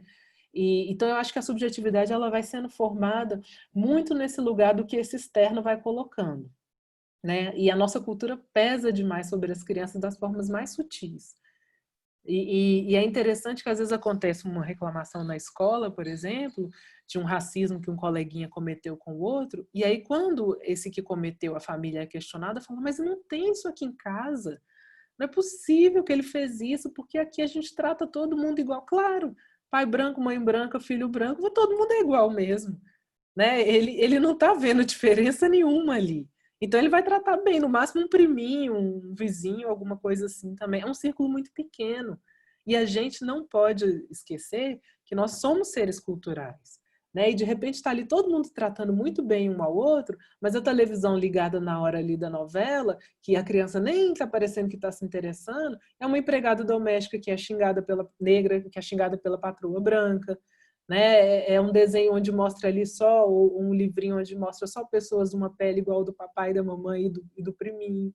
Então, todas essas questões vão sendo passadas. E na escola, onde tiverem uma mínima diversidade, é onde essas coisas vão ser colocadas. A criança projeta muito aquilo que ela está vendo, né? Da própria construção da criança, que é muito concreta, principalmente quando ela é pequena. Então, assim, o que ela vê, ela reproduz. Ela não tem essa capacidade de elaboração que nós adultos temos. Então, vamos usar a nossa capacidade de elaboração para, inclusive, ajudar a criança a não construir por essa via única, que eu arrisco dizer aqui que todos nós passamos por isso, essa via muito mais única de o que é bonito, o que é superior, o que é válido, do que ao contrário, né? Do que existe uma série de pessoas e cores e tal que são valorizadas. Então, cabe muito a nós também já ir naturalmente, entre aspas, né? Porque não é tão natural no início, mas que pode isso acontecer, já ir apresentando elementos diferentes, né? Levando as crianças aí para vários universos, dentro de casa e fora de casa, em que essa convivência racial seja diversa, né? E assim, não se enganem, o que eu estou falando não é num lugar harmonioso. Ai, todo mundo é lindo, todo mundo é maravilhoso, não. Porque isso também é a gente ir para um lugar utópico demais que a gente continua afastando da realidade. Mas é trazendo elementos para que a criança que construa essa possibilidade aí de que são diversos e de que é possível e de que existem características positivas em todas as raças. Então, esse exercício ele é importante para a subjetividade da criança. Com certeza, a diversidade, né, como até uma necessidade humana de crescimento, né? Não que a classificação em função da diversidade, né? Mas essa questão, acho que é uma coisa que deve ser apontada sempre para a criança. E, assim, a importância de, nessa subjetividade, ajudar as nossas crianças negras, assim, é a gente sempre elogiar, né? Ai, como a sua cor de pele é bonita, como o seu cabelo, enfim, o seu cacho, aquilo que a gente considerar e que a gente der conta de falar de uma forma sincera também, né? Porque é isso, como a gente falou lá atrás, né? A coisa de você se analisar, se perceber nas suas questões, para que você também dê conta de executar esse papel de uma forma a estar lidando com esses ranços que a gente traz da cultura, né? Do racismo que a gente traz. Então, você falar de uma forma sincera, o seu cabelo é bonito nesse aspecto, sim, você é bonita, o seu olho, enfim, valorizar tudo que essa criança possa ter e mostrar para ela que, assim, no mundo vai ter sempre pessoas que podem não entender ou não valorizar ela da mesma forma como ela está sendo valorizada naquele momento, mas, ao mesmo tempo, ela não precisa da permissão do outro para ela ser quem ela quiser ser e da forma que ela quiser ser, né? Que eu acho que é isso também que é importante, é a gente fortalecer e ajudar ela a perceber que ela pode ser, sim, apesar do outro achar que ela não deve ser, que não é legal ela ser, que, enfim, que não era o lugar dela, ela acreditar que pode sim, né? E a gente incentivar, né? Isso daí. Porque senão a gente também, assim, cria de uma certa forma em casa e não prepara ela para enfrentar essa coisa que está lá fora, no externo, né? Eu acho que essa conversa da gente tá apontando, olha, o mundo não vai ser, muitas vezes, fiel a essa beleza que você traz. Ele não vai conhecer o seu interior, as pessoas podem não concordar, mas isso não vai ser importante para validar quem você realmente é. Isso é você que vai saber, isso é você que vai dar conta, né? Então, coisas desse... Tem uma coisa que eu gosto de pensar, assim, que primeiro tem que fazer sentido para a gente, né? Isso. Porque, assim, por isso que eu não gosto muito de dar dicas, né? Assim, faça isso, faça aquilo. Talvez seja até uma questão da psicologia também, que a gente não gosta muito de dar conselhos e tal, de uma forma, assim, muito receita de bolo, porque isso vai ter que ver como que faz sentido para você e como faz sentido na relação, né? Porque, assim, vou dar alguns exemplos. Tem muitas pessoas que me veem e às vezes começam uma forma de um elogio que para mim não me faz bem. Eu tô ali falando, sei lá, do céu azul, a pessoa, nossa, mas seu cabelo é lindo. Nossa, mas que cor. Ai, meu Deus. Aí eu falei, não, gente.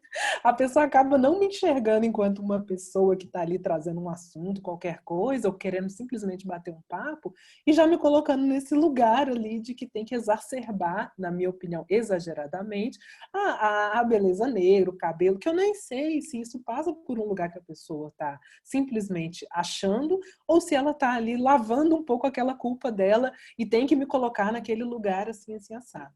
Então, o tornar-se natural em relação a isso, ele é muito subjetivo. E eu acho que isso é uma forma da gente se policiar também. Porque eu também já vi chegar para a criança, ali tem todas as crianças brincando, aí você pega aquela criança negra ali, vai falar do cabelo, e vai lá falar que ela é linda, linda, linda. Isso você acaba destacando ela de forma... Contexto, né? Exato, e isso acontece. Contexto. Eu acho que tudo é dentro de um contexto, de uma realidade. Né? E eu gosto de pegar esses exemplos porque quando eu falo assim da gente se revisitar, é olhar exatamente para essas coisas que parecem que passam sem a gente perceber a princípio. Né? Então, e isso é muito comum. Né? Isso é muito comum de que realmente as pessoas vão achando que então agora eu vou fazer isso, eu vou fazer aquilo, né? E eu falei algumas coisas aqui, mas também, vamos supor, se a gente compraria um monte de livros que os personagens principais são negros. Às vezes a criança nem gosta de ler ou não está nessa fase. Então também, né, vamos percebendo ali como é que a gente dialoga, né? Ou se não, assim, talvez não por esse lado, mas por outro. Então eu acho que é muito sutil as formas como a gente vai trazendo para a criança, mas a gente se apurar um pouco a escuta e o olhar, eu acho que a gente consegue ir construindo a partir da relação. Né? Tem mais algumas coisas aqui, deixa eu ver. A Sueli colocou: o preconceito é incentivado pelos pais brancos quando eles não falam com as pessoas negras na rua e só falam com os brancos. A criança aprende com exemplo, com certeza. E a Clotilde também colocou: minha preocupação é um preconceito que é letal. 83 jovens negros morrem todo dia. Não é só uma questão moral, mas mudança política e estrutural.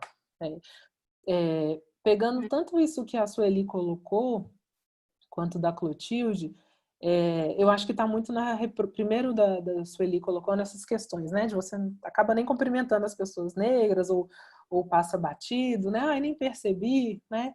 E a criança, ela é o espelho, né? Ela espelha exatamente aquilo que ela está vendo ali dentro de casa, dentro das pessoas próximas. E ela vai fazer. Então, quando eu falo, vamos olhar para a gente primeiro, né? Para ver o que eu posso desconstruir dentro de mim, porque eu estou querendo ser um espelho para minha criança.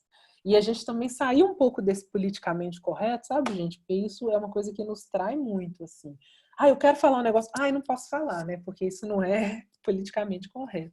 Ou seja, você coloca um escudo ali, mas você internamente continua da mesma forma. Né? Agora, você olhar para isso, ao invés de colocar um escudo, coloca um espelho. Peraí, deixa eu me olhar aqui, que isso aqui não foi legal. E aí são formas que a gente vai, inclusive, educando indiretamente a criança. Não adianta a gente falar para ela, trata bem o coleguinha, sendo que você não trata bem as pessoas nas ruas, né? Ou trata seletivamente.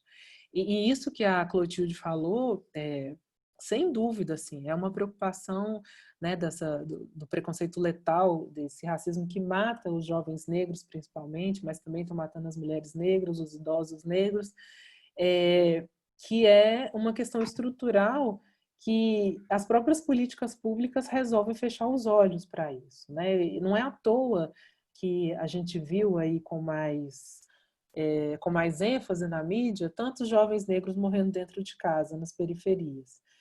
E tem uma coisa assim que eu escutei, que eu achei muito interessante, mas que talvez possa doer muito nas pessoas, que foi assim: a cada jovem negro morto é um alívio para uma pessoa branca de classe média.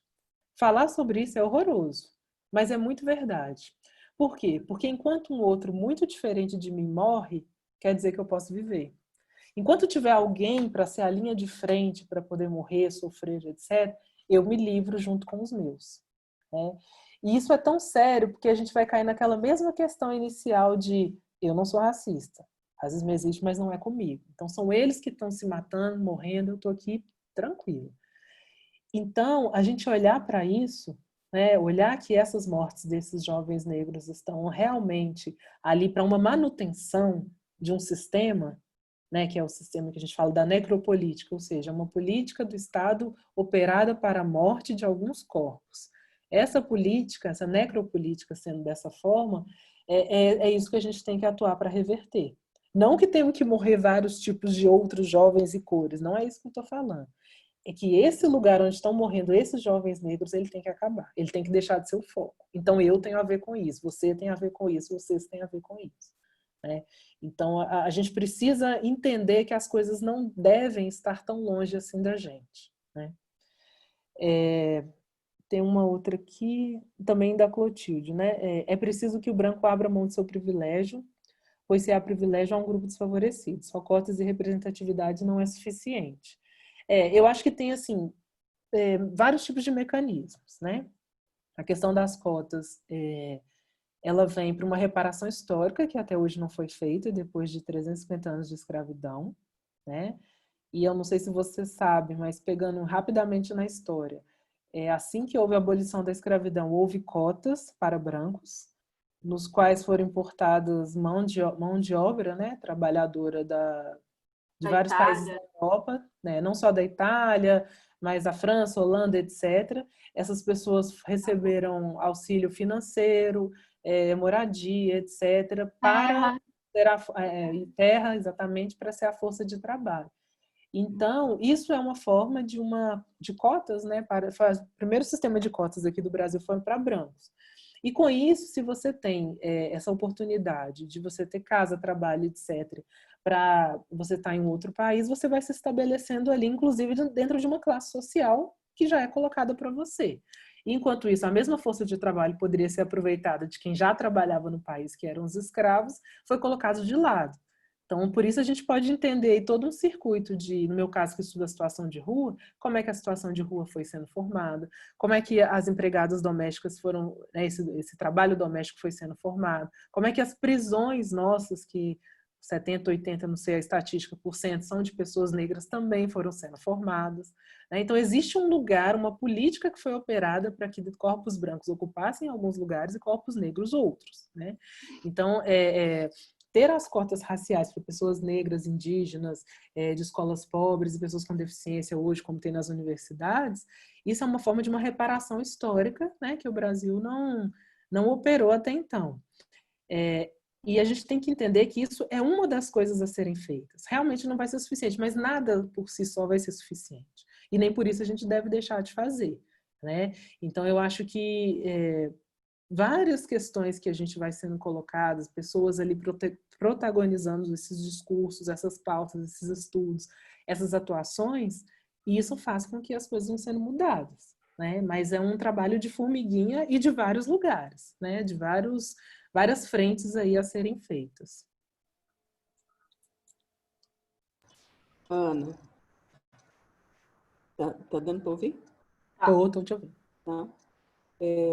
Na hora que você falou, né, do filho, que a gente deve, de alguma maneira, né, tá mostrando que cada pessoa, não sei se foi você que foi, vai tratar de um jeito, vai tratar de uma maneira outras pessoas independentes, né? Me veio muito uma passagem de um livro do Rubem Alves, né? Que um amigo pediu para ele fazer o batizado de um filho dele, né? E o Rubem Alves fez uma celebração onde ele pediu para a criança, já era uma criança mais velha, ficar de olho fechado e pediu para todos que estavam ali naquela sala, por vez, chamar o nome dessa criança. Né? E aí ele fala para a criança, né, no final, as pessoas vão te chamar de várias maneiras. Cada pessoa vai ter uma entonação, várias pessoas, né? Cada pessoa vai ter um timbre de voz, né? E vai trazer, né, na sua fala um recado para você, vamos dizer assim, né? Eu achei muito linda essa passagem, então, né? Quando eu li, eu falei, gente, eu queria um batizado desse, né? Porque assim é exatamente isso, né? Cada um vai agir de uma maneira, né? Independente de ser negro, judeu, o que for, né? Branco, é o ser humano, né? Se a gente for pensar nesse processo e que a gente tenha trabalhe com filhos, né? Essa forma que cada um vai falar, cada um vai chegar. Né? Eu não lembro qual que é o livro do Rubem Alves que ele fala isso, mas eu achei lindo quando eu li, falei, olha, eu quero que alguém me batize. E para uma criança, muito lindo ela ouvia o nome dela de várias maneiras, né? Então é isso. Muito, muito bonito. Eu não conhecia esse do Rubem Alves, não. Gostei. E você me fez lembrar, Soraya, que eu acho que eu acabei não partilhando um pouco da minha história, né, de vida, assim. Que eu acho que às vezes vale a pena para a gente ir pensando, assim, alguns lugares também, né, de como é que a gente pode fazer, assim.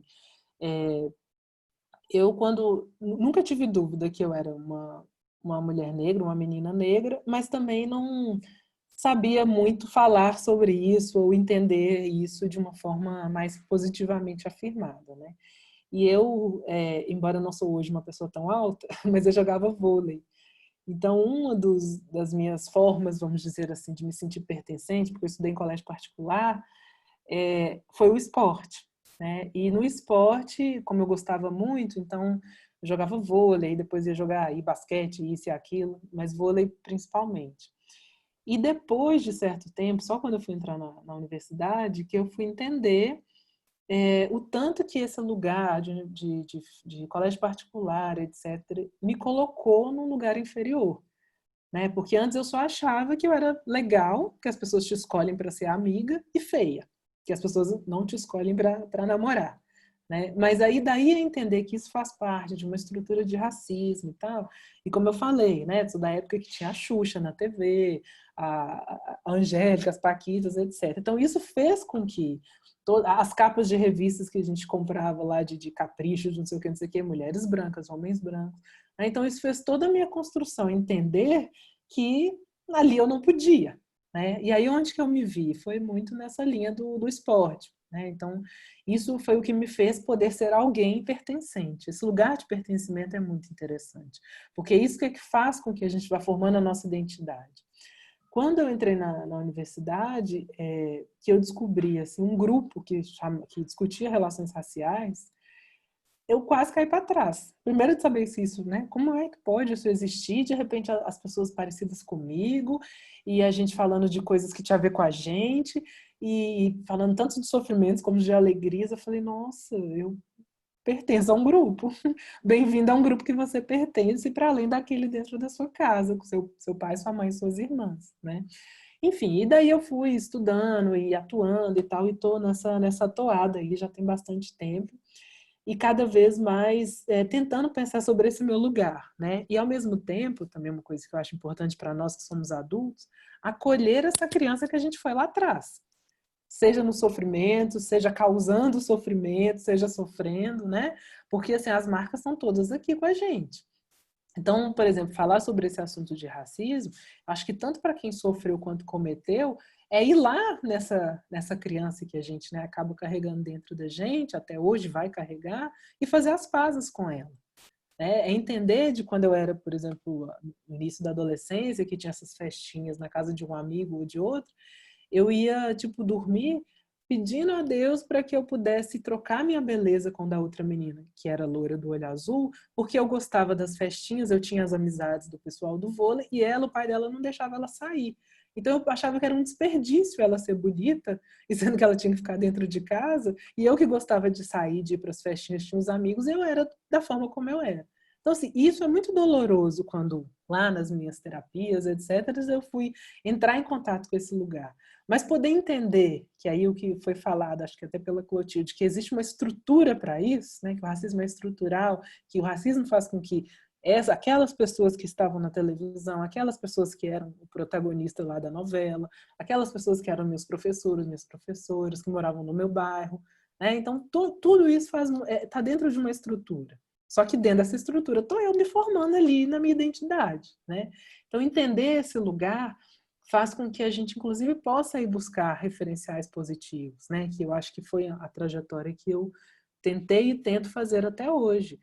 Onde é que eu me sinto pertencente? E outra, aonde eu não me senti, como é que eu faço para lidar com isso? Porque eu não vou criar um mundinho, e nem vocês, pais e mães, um mundinho perfeito ali para os seus filhos. Né? Não adianta isso. Então, vão ter mundos onde vão ter pessoas racistas, machistas, sexistas, etc.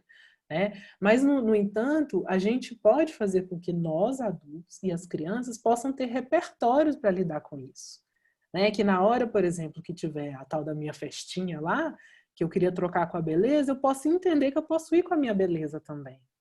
Né? E isso faz muita diferença, de você entender isso. Ah, mas porque você é a mais linda de todas? Não, talvez nunca você, socialmente falando. Mas talvez dentro do que eu entenda que posso ser dentro da minha beleza, eu possa conseguir ir. Posso conseguir ir, posso conseguir me divertir, me sentir bem e até paquerar.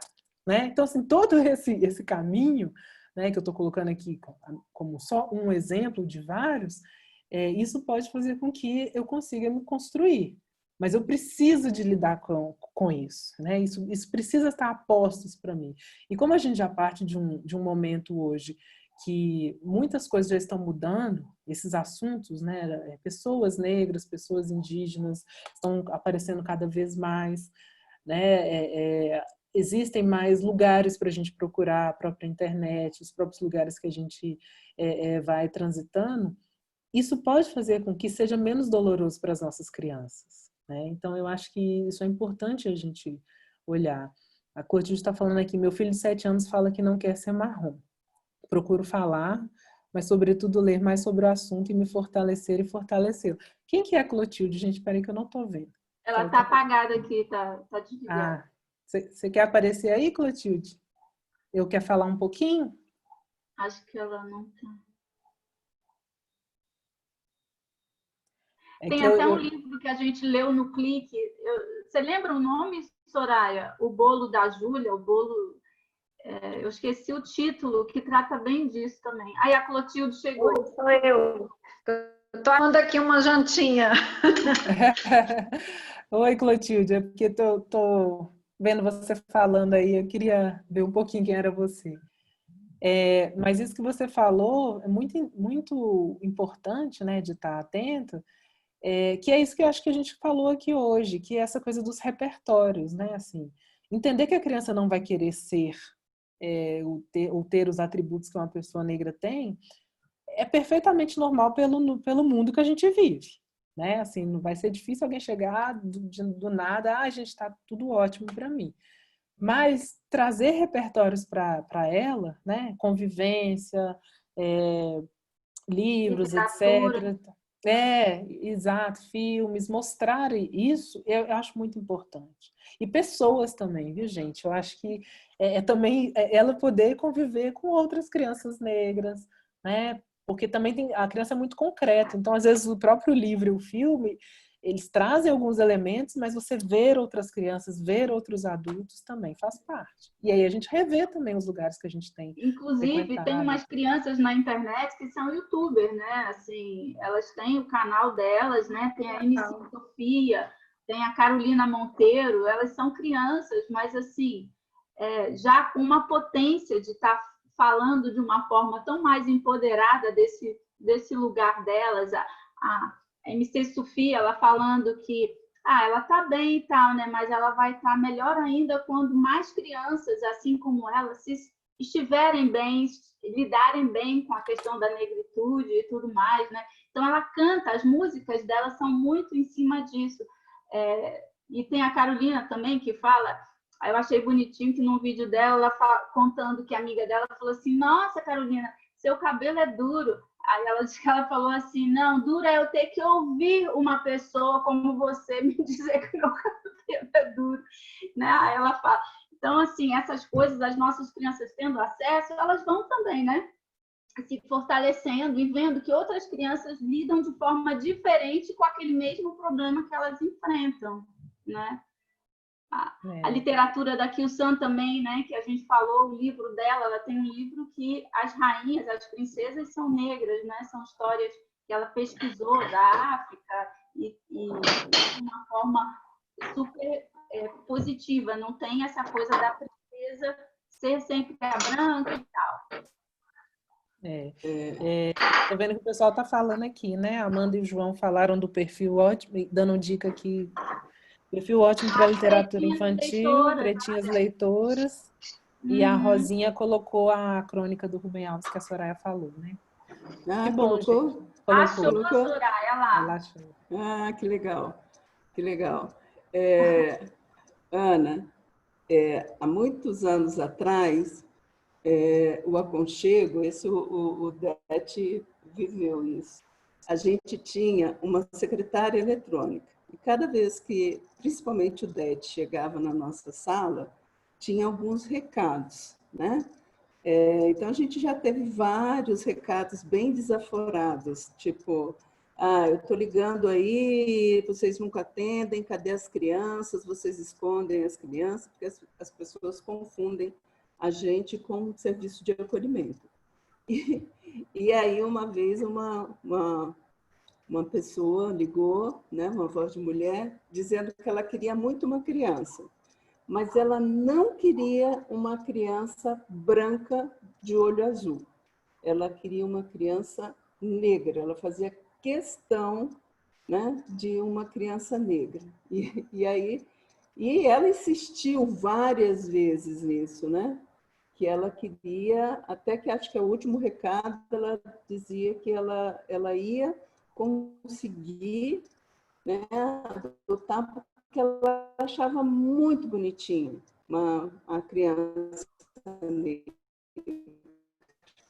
né? E eu lembro que eu fiquei assim, eu fico possessa, sabe? Quando tem algumas coisas desse tipo. Odete está aí? Tá? E esse não é o nosso perfil, né? Como era muito antes, né? A gente, na época que meus filhos eram pequenos, dificilmente a gente via um bebê negro numa capa de revista infantil. Dificilmente. Né? E aí eu lembro de uma amiga que foi numa banca de revista e falou, eu queria aquela revista ali alemã. Aí o moço da banca falou, não, ela não é uma revista alemã. Ela falou, eu achei que fosse, né? Mas de sacanagem mesmo, uma crítica, né? Social. E ela é socióloga e tal, mas é bem essa história, de repente, que começa, né? Essa coisa da identidade e da identificação, né? Eu acho que isso vem muito realmente da casa, da família, como que eu lido com isso, de que maneira, né, a gente está passando essa mensagem para os filhos. É a primeira vez que a gente lidou com o fato, né, o Hugo ele é branco de olho azul e a Tainá ela é negra, né? E aí um dia nós chegamos em casa, eu e o Tião, nós tínhamos saído, voltamos, e ele falou, hoje o moço do censo veio aqui, ele já tinha uns 8, 9 anos, e eu falei, e aí, como é que foi, né? Ele falou, eu respondi. Eu falei, nossa, que interessante, filho, você respondeu? Eu respondi e tal. Eu falei, quais foram as perguntas? E ele foi falando as perguntas, e uma delas, assim, a raça, acho que tem, se não me engano, era raça, alguma coisa assim. E aí ele colocou, né? Eu tenho uma irmã negra. E eu lembro que eu e o Tião, nós olhamos um para o outro assim, e falei, nossa, que legal, né? Ele perceber e para ele estar ali lidando de uma maneira muito tranquila, né? Foi muito interessante, né? Essa vivência ficou bem marcada para a gente, né? Que foi a primeira vez que foi ele viu que existia uma categoria, vamos dizer assim, né? E a gente conversou sobre isso. Foi bem interessante. Legal, a gente tem muito que aprender com as crianças, né? Tem.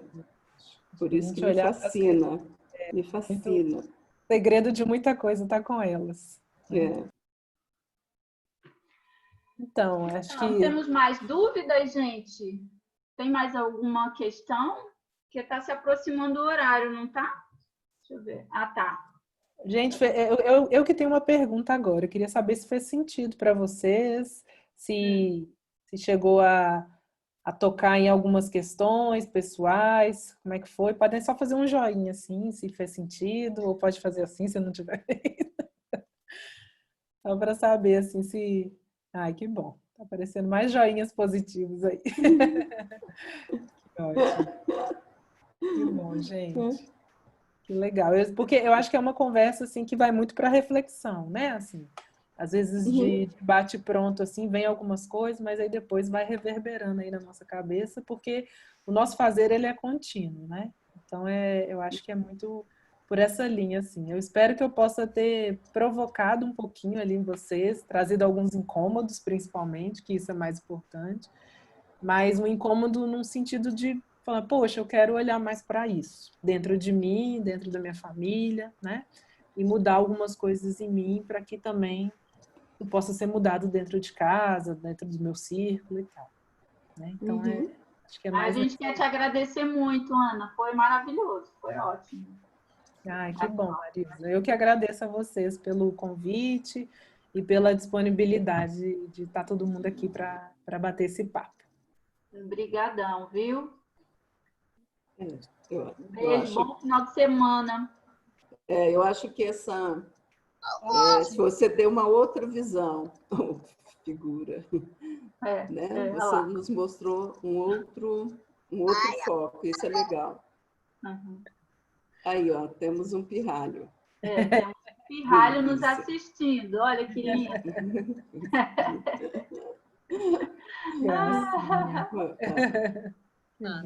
Ana, muito, muito, muito obrigada. Mandou beijo. Mandou beijo. Beijo para você também. Beijo.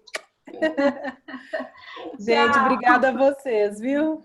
Foi muito bom, muito legal. Muito, que bom. Bom final de semana para todo mundo. Tchau. Tchau. Tchau, tchau, gente. Tchau, amor. Beijo.